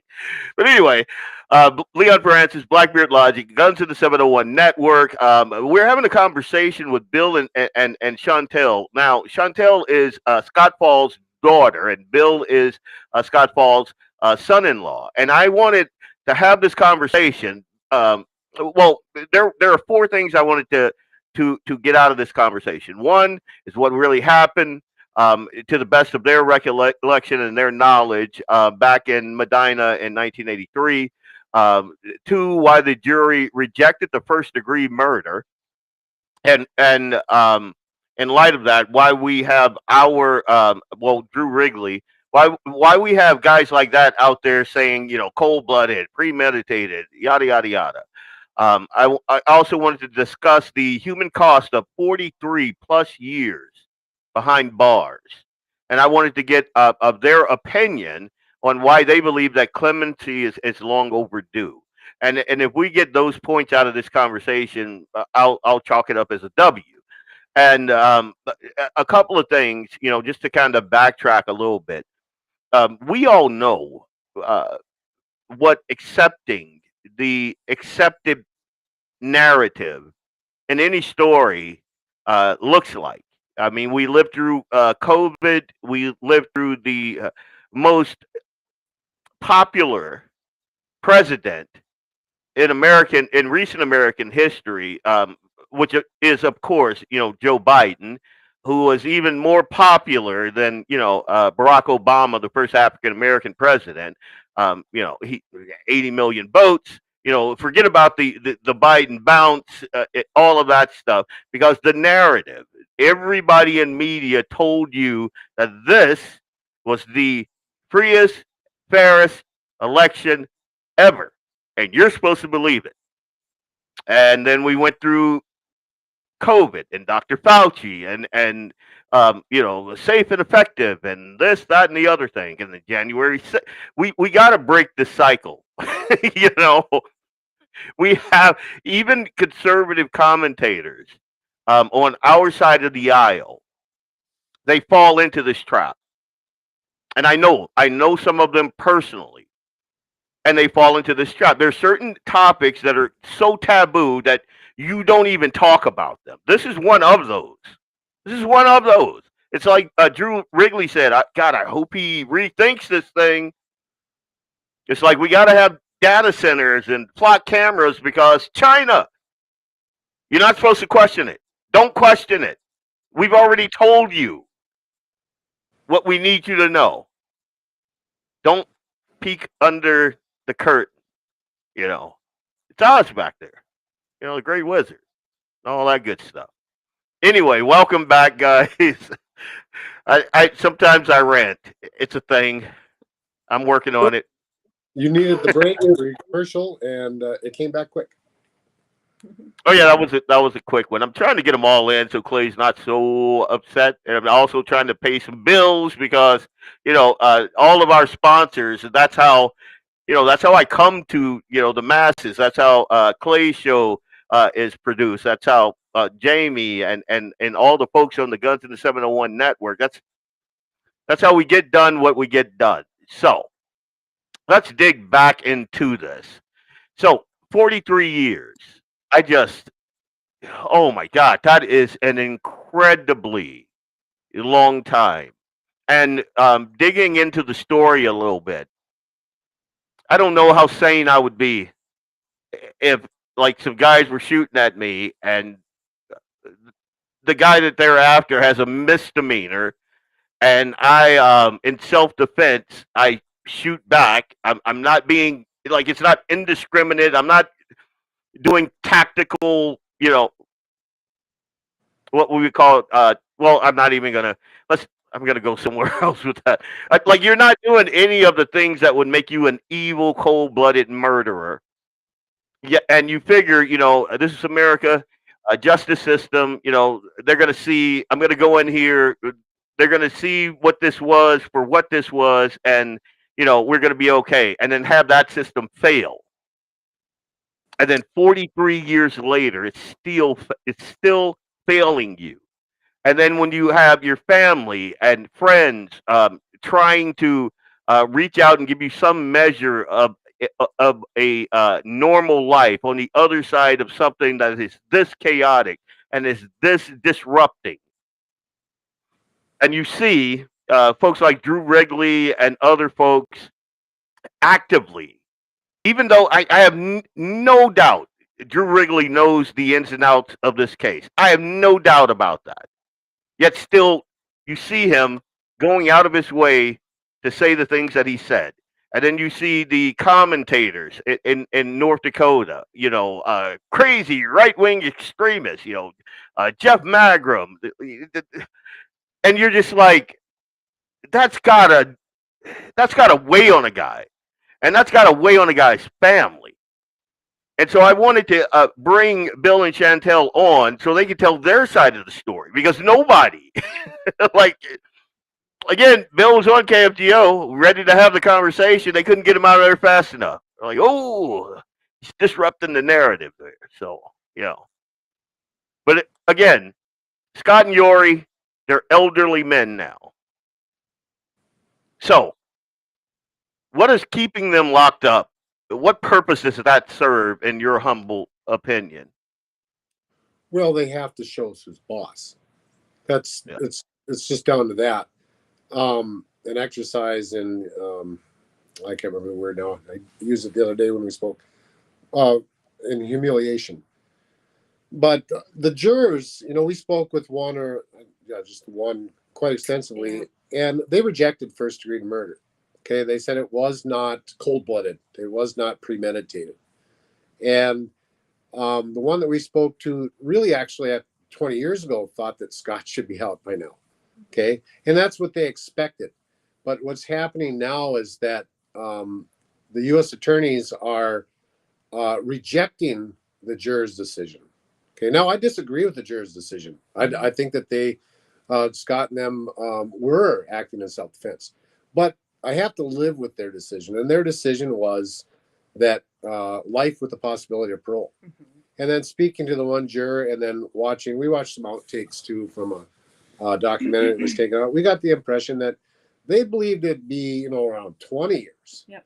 I'm kind of putting words in their mouth, but that was the impression that we got. And certainly the verdict they had was second degree with the possibility of parole. If there is no possibility of parole, then their verdict is being set aside. It's been ignored. Wow. So, good God. My article argued that punishment must have an end. And if you watch my intro, I kind of went through that. A free society does not require lifelong captivity once the measure of retribution has been met. Do you think that them not going? We saw this during the January 6th. We saw so many people coming out going, "I'm so sorry, I was wrong," blah blah blah, this and that. They got some measure of leniency out of that. Do you think that the powers that be would look more favorably on clemency or parole if they would do an act of contrition? Absolutely.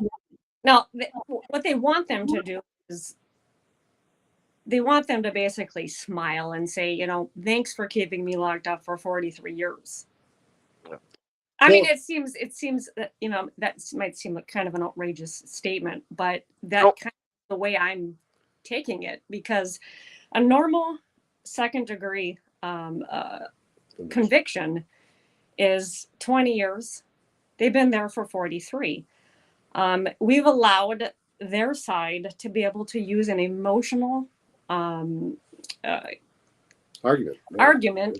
Plea to emotion, or it's a logical fallacy. A plea to emotion. Well, a plea to emotion, so they're using emotions, and we've allowed them to do that, even to the point of stating things that are untrue. Somebody on the news, and I'm not going to say his name right now. I don't recall the exact name, but it was just yesterday. I think my husband let me listen, and he said Scott Faul shot 12 shots. Oh yeah, shot 12 shots. And it's like, that was just a flat out lie. Yeah, it was a lie. It was a mistruth. You know, so they're able to say Conservative or liberal media? I'm going to no, find out. I don't. Is there conservative medium? I think actually he was Fargo. It was. I think it probably might have been through KFGO. But you know, back to you on that. But I know that it was said. I listened to it and I looked at it, and I believe it was the individual that you stated earlier. But that's just one example, and they have been doing that since this happened. Whatever they say is the gospel, and we've been indoctrinated as a society to be told, hey, you just do what you're told. As a, you know, the government tells you what to do, and you just do what you're told. In fact, some churches even tell their Sunday school students, I have a problem with this. You know, the commandment that says honor your father and mother, they will actually go above and beyond and add, and all of those in authority. And I'm like, wait a minute, you know, that's not what the commandment actually says. So we've been told this not just from our schools, from you know, all of the institutions, from our own churches. And to question them is like we're committing this grave sin. And we have to think to ourselves, why are we in this boat? And then there's two sets of rules for us as Americans. Some of us have to follow one set, the other doesn't.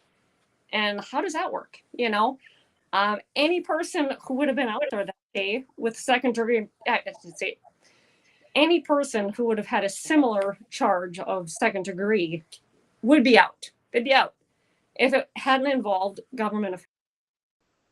But and it's emotional pleaders, and we've let them say whatever they want for this many years. And that's why when I found your article, Leon, I almost had a heart attack. I read it and I'm like, well, we've let him couldn't believe it. Couldn't believe it. I said, Bill, read this. Somebody said something that's true. All of it. It's difficult to fight an emotional argument because it was a tragedy. Yeah. Okay. If when you talk about what happened, and if you're having a discussion with somebody, and when you start winning with the facts, when you start coming up with the logical arguments, often what will happen is the person we're talking to or person we're trying to convince will go off into that emotional argument. And how do you combat that? Because it was a tragedy. It is emotional. I can't imagine what their families went through. Right.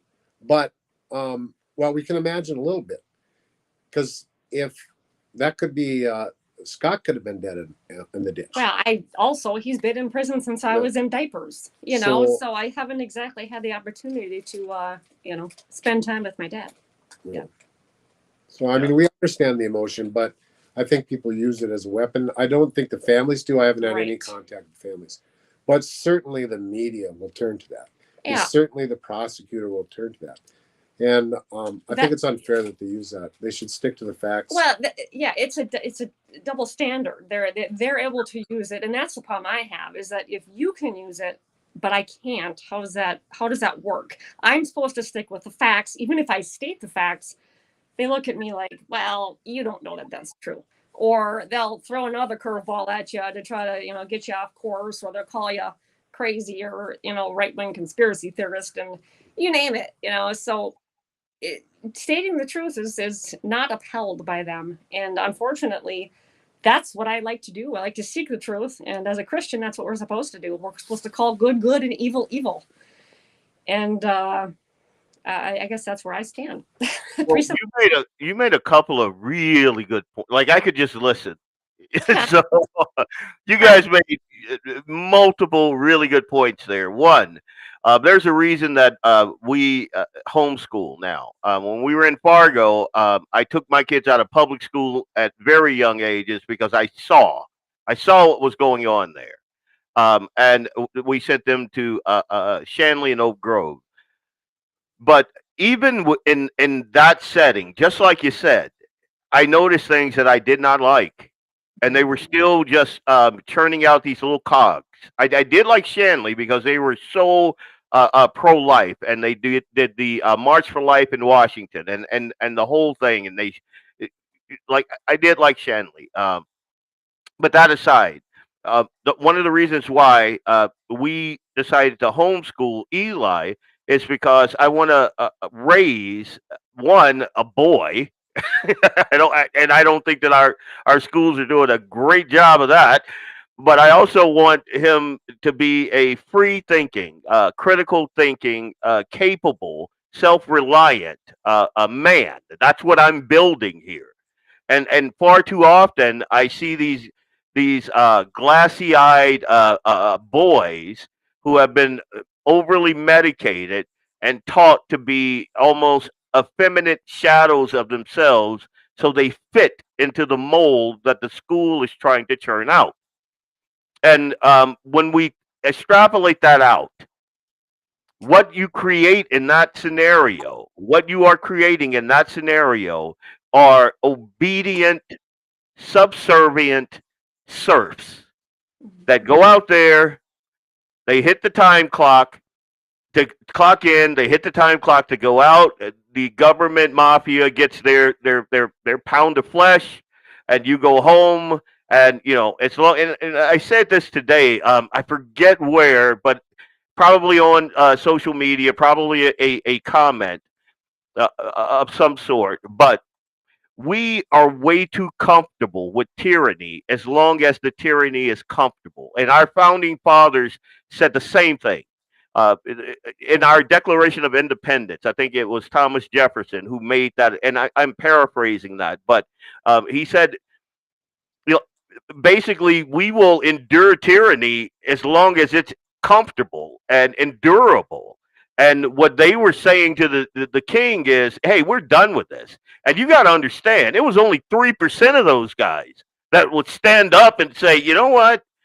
And when they did that, they gave 97% of the other folks a free country. Yes. And it looks to me like we're regressing, man. Like they'd have been shooting by now. That's all I got to say. They'd have been packing muskets by now. We still have that 3%, and we see them every once in a while. Most recently, we saw the J6ers. I don't agree with everything they did, but I certainly was, when it was happening, I thought, boy, they better take over the whole government. They're all dead. That was my first thought. But that's our 3%. And I think that our government now is far more powerful than the king ever was. Oof. And that's the problem, is that we need 6%. Right. No. Yeah, we need quite a bit more, because they are quite a bit more powerful. And then we're rolling out the backbone, which will be the Orwellian state, the panopticon. But that's another subject. I can be here for 3 hours on that. But that's the start of Scott's case. Yeah. They protested. They wrote letters, and that didn't work. And they contacted their congressman. That didn't work. So they filed protest tax forms. And that just got them thrown in jail. And then when they were just done with it, that got them killed. Yep. Well. So looking ahead, what concrete steps, public awareness, political pressure, legal avenues do you believe are the most realistic and effective right now in advancing that case for clemency? How can folks like us, how can folks like me help you? Oh, well, this is probably one of the best things that has happened is to have Jeff kind of spark this fire. I mean, he stood alone. Nobody voted for it. He's the only one. Okay. Yeah. That's what we need. We need the only ones to stand up and just, and the podcasts are circumventing, the bought media. Yep. But to be honest, I don't think it's going to happen. It's not going to happen. They are too powerful, and now Scott is a bigger target. They couldn't possibly let it happen now. Yeah. Cool. It couldn't possibly. It'd be a loss. Well, yeah, the only way it's going to happen is if people that have made some pretty bad decisions realize what decisions they've made and then step backwards and undo them, which that's not going to happen. Let's just say that probably isn't going to happen. One thing that does work is getting people's names on it. Right. Drew Wrigley wrote that letter. Right. Okay, we've got a couple of U.S. attorneys that have also written people letters. out that people should just remember those types of things. Remember those When things, you yeah. have a government official that does something wrong, remember it. And if you bring a complaint to a government official, make them sign it that they're not going to do it, that they're not going to help. Okay, let them put their name on it. Because to say, well, I didn't really know anything about that, they're always trying to shirk those types of things. That's the only way to do it, is to make them accountable. And that'll be through petitions to them. It'll be through lawsuits, unfortunately. That seems to be the only way to get anything done. I don't know if you listen to Gavin McInnes. He's kind of he's out there. Well, Gavin McInnes is making headway because he's suing people. He sued the SPLC. He got their leader fired because they slandered him. And that's really the only thing to do, is to make people put their name on their decisions and sue people at slander or whatever. It's unfortunate. I don't like to sue. Never have. Probably will never will. But that's the weapon of choice these days. Yep. Yeah, sometimes you have to. I had a big fight with and not many people know about it, but I had a big fight with CPS, and because I pulled my kids out of public school, and that apparently wasn't allowed. I was like a glass-eyed unicorn in there. Yeah, a black father who's actually like involved with his kid's academic future. Like, absolutely not. Huge fight, but I was tenacious. And I won. I took it all the way to the Supreme Court, and I beat those guys 5 ways from Sunday. Like, and I'm pretty proud of it. Come at me. But I'm going to hit our last commercial break. Well, no, wait. I want to ask this, and this could get a little emotional. It doesn't. I don't mean to be. And if it is, just say cut to commercial. We're cutting to commercial. Sure. When we're talking about Scott and his mindset, same question I gave to you. How is he holding up? What does he how does he feel about his prospects of getting out and seeing his family, his grandkids, his kids, and all? What's going through his head? Does he have any hope? No. I think he's lost it. I think he is extremely depressed. The idea that prison is rehabilitation is a joke. It's just a place to put people when they haven't agreed with you, basically.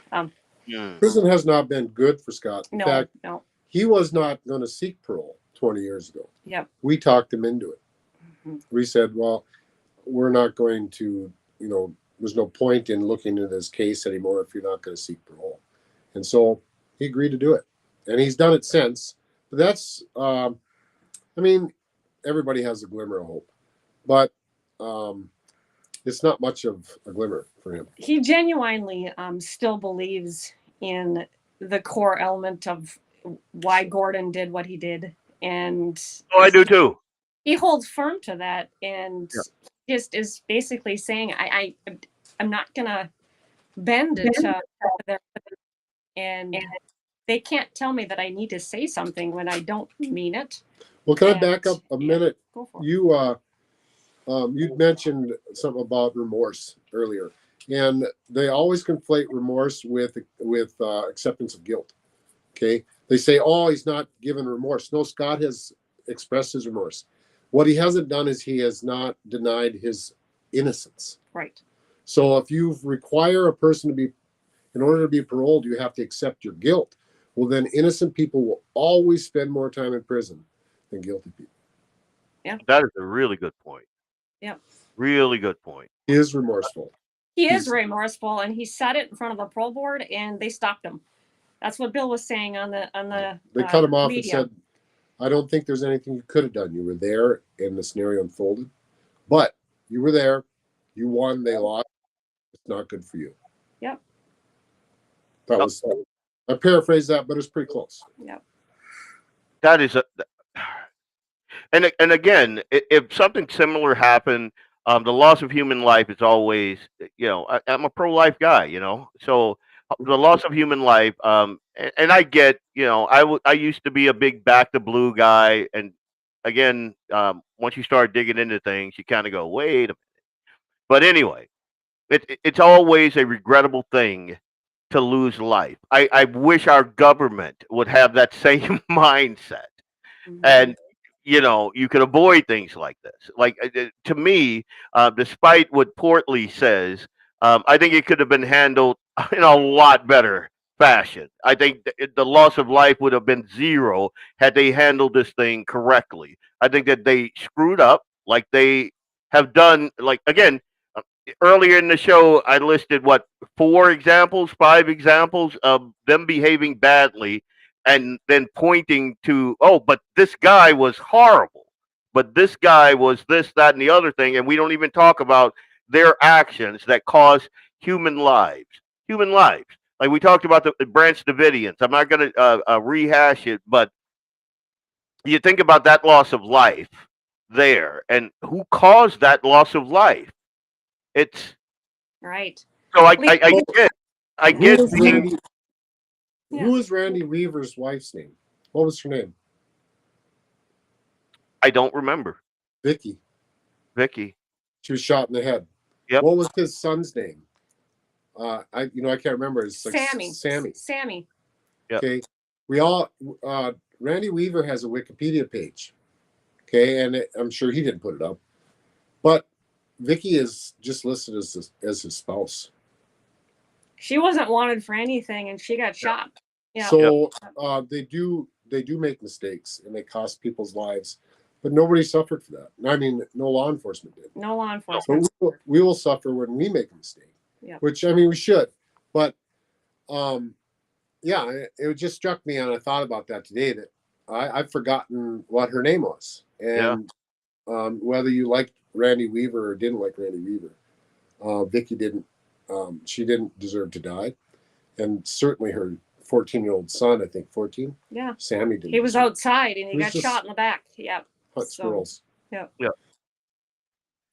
So I'm going to hit our last commercial break, and then we're going to wrap the show up. I want you, if there's a message that you want to convey to policymakers, to other families in similar situations, to the folks out here that are listening, I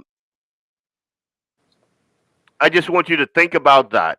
If there's a message that you want to convey to the listeners, to policymakers, to Jeff Magrum, to Drew Wrigley, to the media at large, I want to know what that message is.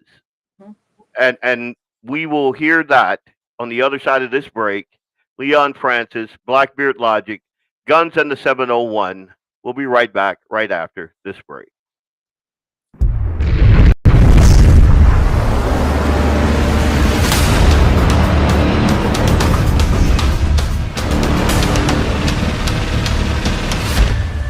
Lauer Auto Repair, located at 309 South Washington Street in Bismarck, North Dakota. Give them a call at 701-258-6308. The team of mechanics at Lauer Auto can take care of any problem your vehicle is having. And when you do business with Lauer, you can be assured you're doing business with a pro Second Amendment America First repair shop. There are plenty of other auto repair shops in the Bismarck-Mandan area. But why take a chance at patronizing a shop that might not have your beliefs at heart? Make no mistake.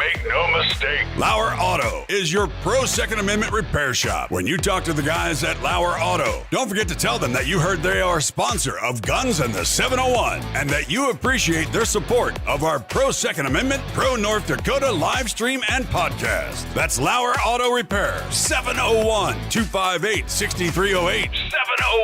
701-258-6308. Located 309 South Washington Street in Bismarck, North Dakota.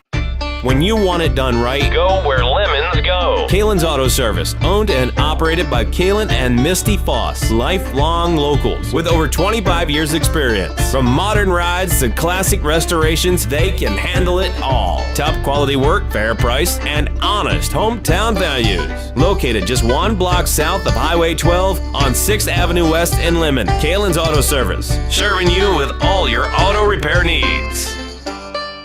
For the best gun gear for every and any situation, Little Angry Man Arms LLC has you covered. Top-notch guns from top-name brands like Winchester, Glock, Sig Sauer, and Ruger to essential extras from Magpul, Streamlight, Hollow, Sun Optics, and more. Little Angry Man Arms LLC have everything to make your shooting adventures a success. Visit littleangrymanarms.com today and gear up for your next big hunt, competition, or home defense. Don't miss out on our exclusive deals. Little Angry Man Arms LLC, based in Trail City, South Dakota, your ultimate hunting partner. At Horton Laser Craft, we believe in the power of personalization. Whether it's a cherished memory, a special occasion, or a unique gift, our custom laser engraving brings your vision to life. Our expert craftsmen and state-of-the-art technology ensure every piece is a work of art. From personalized decor to one-of-a-kind keepsakes, Horton Lasercraft makes every moment unforgettable. Horton Lasercraft is owned and operated by a local veteran and his wife located near Thunderhawk, South Dakota. They provide custom laser products at a reasonable price, and their turnaround time is fast and efficient. Custom board cutting, glassware, decanter sets, mugs, assorted stainless steel jewelry, assorted tags, decor, custom acrylic nightlights, and much, much more. Call them up at 605-545-7535. Horton Lasercraft, where memories are engraved.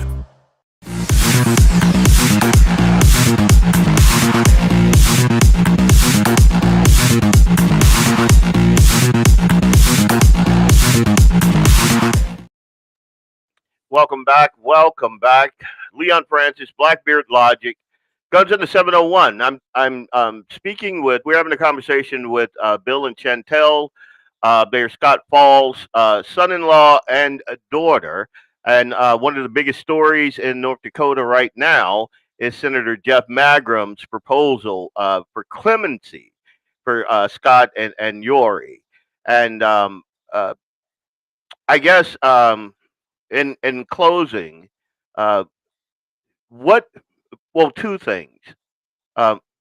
Whatever message that you want to get out to the folks, to policymakers, to the media, and you can break those down into subsets if you like, or to other families in similar situations, that sort of thing, or just a broader audience that may be hearing this for the first time, going, "Wait a minute, that's not what I've been hearing. That's not what I understand." The whole Medina thing to be, like these bloodthirsty cutthroats hopping out and swashbuckling and kicking kittens and pushing grannies down. Like none of that didn't sound like any of that to me. So, one, what message would you like to convey to each one of those subsets, or the subset as a whole? And two, what can we do to? I hate thinking about Scott sitting in there with no hope. And we're you going to just address that, Leon. We're going to address that first. Well, this is jogging my memory a lot talking about this now. We haven't really had a chance to talk to people about it over the last 20 years. But the case is very interesting. There's quite a bit of stuff that we could talk about the shootout, about how the case, the trial went on. But unfortunately, after 43 years, it's really not advantageous to Scott to have a retrial. He's already spent the 43 years. A retrial, well, quite possibly could shore up that he'll never get out. But even if he got out, he's got 43. Even if he was exonerated, it's 43 years. But as far as the parole goes, and back to that, we shouldn't need a pardon or whatever. What was it called? Clemency from the President of the United States to get out from underneath the overreaches of our federal government. Yeah. And he was needed for those January 6 guys to get a pardon. And Scott, it seems like he would need that also. We shouldn't need that. We should have a system that works. We should have guys that are in control that are actually just following the rules, right? Set of rules that we've been given. And If they just did that, that's what we want. We want them just to follow the rules and just to be honest, seek the truth, and do what you're supposed to. Do your job. Are you talking? Are you referring to like the parole board? Right. Parole board, yeah. Well, parole board. Unfortunately, it's well, I mean, it is ultimately up to them. Yeah, it's ultimately up to them. It really is. Yep. I don't. They have obviously had pressure from government to not let them out. Should I say, you're right? I'm putting in terms of they should do their job, or other people should step back and step away from it. And that's what we need. We need people just to do the right thing. Finally. I think it would. For the first time. I think that it would take pressure from the ruling authority towards the parole board now to get them out. Right. Especially after complaining. Yeah, yeah. Well, I often talk about the doctrine of the lesser magistrate. I think we kind of touched on it the other night when you and I had a conversation. A lot of times, that's all that's needed. And when you conveyed, we just need the folks to do the right thing. Mm-hmm. That's the way this thing was set up. And I'm going to address it in my closing. The system relies upon people doing the right thing. Right. Sorry. Oh no, you're fine. I bloviate so much. It's just. Is there anything like the folks out there listening can do, like a letter writing campaign, or is there anything that will sway the parole board? You think? Just bringing more attention to it. I eventually, will there be someone who chooses the right thing? I hope so. That's our hope. We do have hopes that he'll get out. I'm telling you, I mean, I have contact with one of Yorie's daughters, and Yorie's sitting in prison right now. They have taken him down to, I believe, either North or South Carolina, about as far as they possibly could away from her. And he's a very sick man. And why they aren't letting him get out of prison so he at least could be in some comfort. Yeah, it's sick. It's actually she makes a good point. In the big beautiful bill that was passed, prisoners were supposed to be brought closer to their family. Closer. Yep. Okay, and I think that has happened for some, but certainly not for enemies of the state. Yeah, yeah. Yorie needs to be closer to his daughter. Scott was in Minnesota at Sandstone and Minnesota Security, but they just I don't know why they decided to, but they shipped him off. Right, and they did it actually right when he was in the middle of trying to file something with the government, and he said, "Wait a minute, I don't want to be moved yet. You can't transfer me because we're not done with this filing." Mm-hmm. That was in Minnesota. Boom, he's shipped off to Michigan. So they just do what they want, and that's what's happened. If they're not going to let them out, then get them closer to their families. Right, right, and the least, right. Yeah. But there's so many people that are affected with similar scenarios. Like we've talked about Ruby Ridge and Waco, and you could go on and on. Lavoy Finnegan, which is just an absolute travesty. Yeah. Most of us are more familiar with that. And that brings back the memories of course, Gordon and those sorts of things, because people tend to look back into history then, or what started these ideas. That these people are sitting thinking they're all alone. That there aren't people that are like-minded and that are on their side. But there are a lot of us that are. And we need to just keep holding our local officials, our state officials accountable to some degree, as much as we can, while we still follow the law. Yeah. We can't be breaking it, but we need to say, hey, wait a minute, you guys didn't do this the way you're supposed to. Yeah, we could keep reelecting Jeff. We need to keep reelecting Jeff. 100%. And to throw his name out there. I mean, everybody's watching this is familiar with him, but what a phenomenal person. Yeah. I mean, no skin in the game, personally, but yet he decided, I'm going to stand up for something that I believe is right. Boy, he's got a set of kahunas, that guy. Yeah. And thank you. What a concept. A statesman, right? A politician. Right. Who actually, believes that he's supposed to intercede on behalf. Like, what a my God! Like, where has this concept been?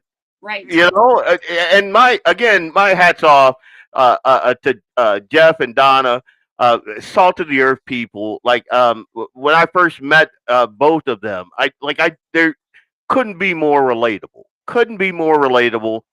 Dude's got cojones of titanium. And but he's like an unassuming guy, but he believes what he believes, and he won't be moved.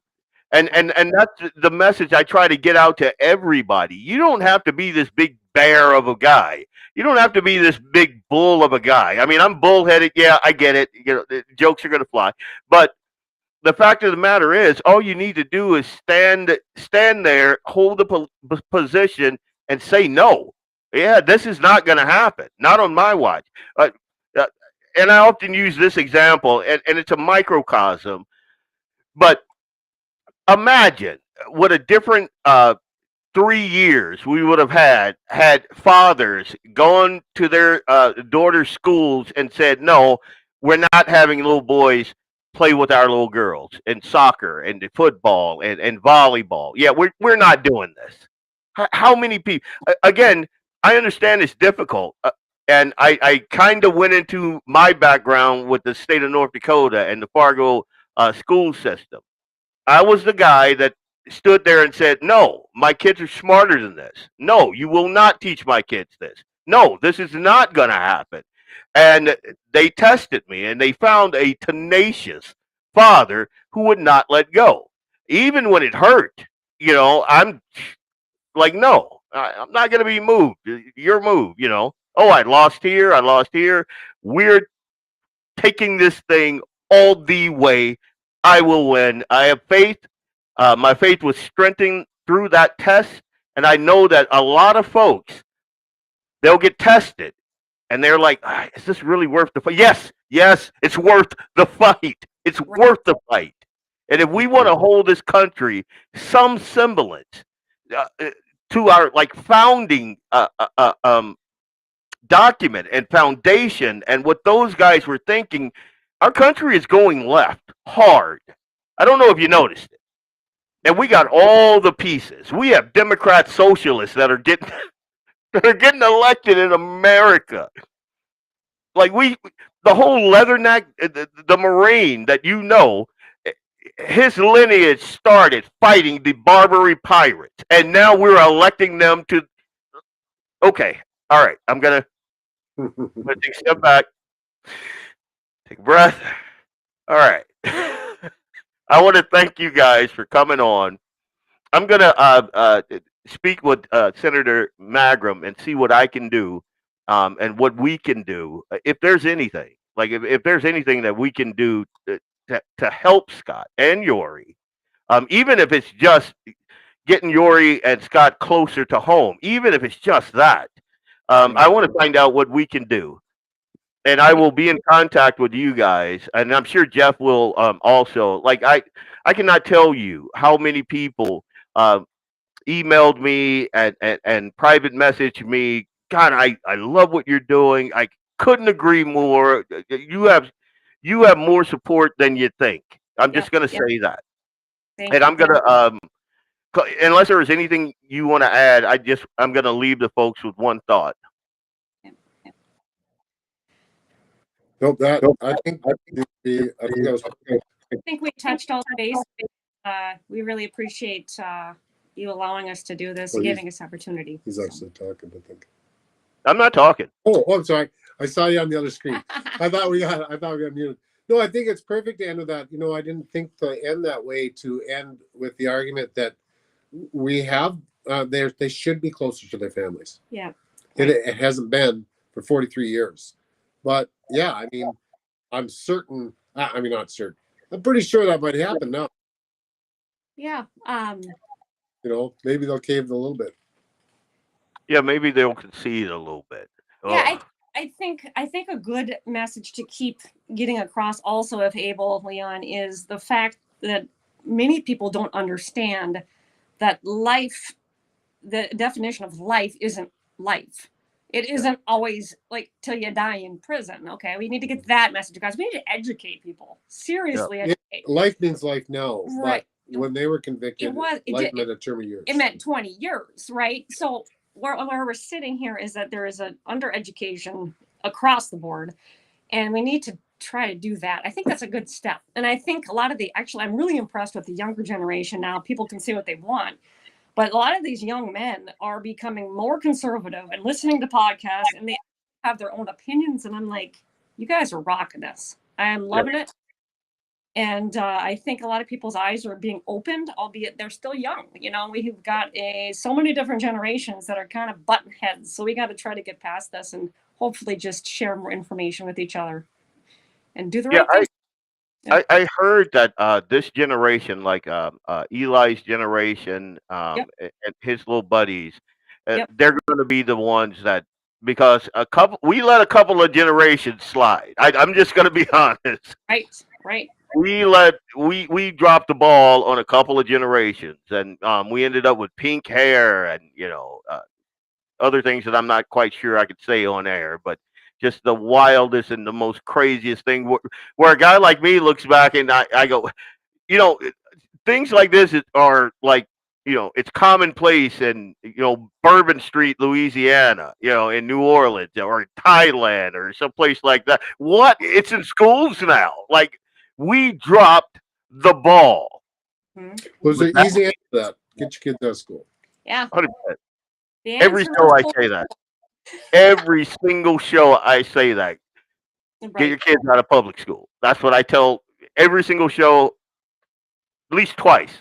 Well, anyway, I'm really backtracking here, but just a little tidbit of information. My dad was kind of he was a pioneer. He was a pioneer of homeschooling in North Dakota, and you can look into that, Leon. But he got himself in just a little bit of trouble, not really anything for the record, but he had the sheriff show up on his door one day after he pulled my oldest two siblings out. They came home and told him things that he didn't like, and it had to do with sex education, of course. And he grabbed them and he brought him home. Actually, they homeschooled him when it was illegal. Yeah. And we talked about that APB earlier, and Scott was going through that at the time. So if he had felt the government was after him, they would. That's probably what he felt they were after him for. Yeah. But then to turn around and say that they're coming after him because he's armed and dangerous. But Oof. Regardless, getting back off track here, I just wanted to add that with the homeschooling, he kind of the ability to homeschool now in North Dakota can be credited to some of the things he did. So he was trying to fight for families and to do the right thing. He was there at these meetings to help farmers keep their farms. Those guys weren't there talking about how they were going to overthrow the government. They were there to help each other. How to live a better life, how to improve the country, how to get back to its origins. Yeah. That's my thoughts. So I'm going to clip that, and that's going everywhere. I'm going to clip just that, and it's going everywhere because I don't think that folks understand. I think when they hear Gordon Kahl, it's taboo to talk about, horrible guy, shooting folks, slapping puppies, the whole thing. And that's not the case. It's not the case. And we should be wiser than that. Right. In my humble opinion. Yeah. Look up penny sales. They went to auctions and they bid penny sales on their friends' farms. And so their friends could keep their farms. So these men stood up. I'm definitely doing a dive into that. Right. I will definitely have some content on that shortly. Yep. Thank you, Leon. So I want to thank you guys for coming on. Like, it can't be easy. Again, you got Drew Wrigley out here saying one thing, and then you guys are just like, hey, Right. So it can't be easy. That's just. I wish some folks in our media would have just an inkling of journalistic integrity and sit down and give you guys just a couple of minutes. Right. Because I don't see that. Everything I see is sniping, pot shots, slandering, just the whole thing. I mean, they want to put people in jail for misgendering. Like, my God, what they're doing to you guys is just crazy. Right. Yeah. And I'm going to close with this. Thanks thank you for all the guys that tune in, all the comments that I didn't get to. I don't think I got to any of the comments, but I want to leave you guys with this. And especially our elected leaders. I'm cautioning our elected leaders to stop ignoring us. Stop ignoring the voices of your constituents in favor of the cloaked and moneyed voices of big interest and big government. And I'm talking about the kratom. I'm talking about all of the things, all of it. The doctrine of the lesser magistrate demands that you stand as a buttress between the overwhelming force of government and the citizen, protecting the people from overreach from the state, not the other way around. So instead of always siding with the Leviathan, maybe just listen to the people who put you in office once in a while. A simple rule of thumb: take an interest in your constituents before they take an interest in you. Because the last time that happened on a large scale, 3% of the population rose up and delivered a free country for the other 97%.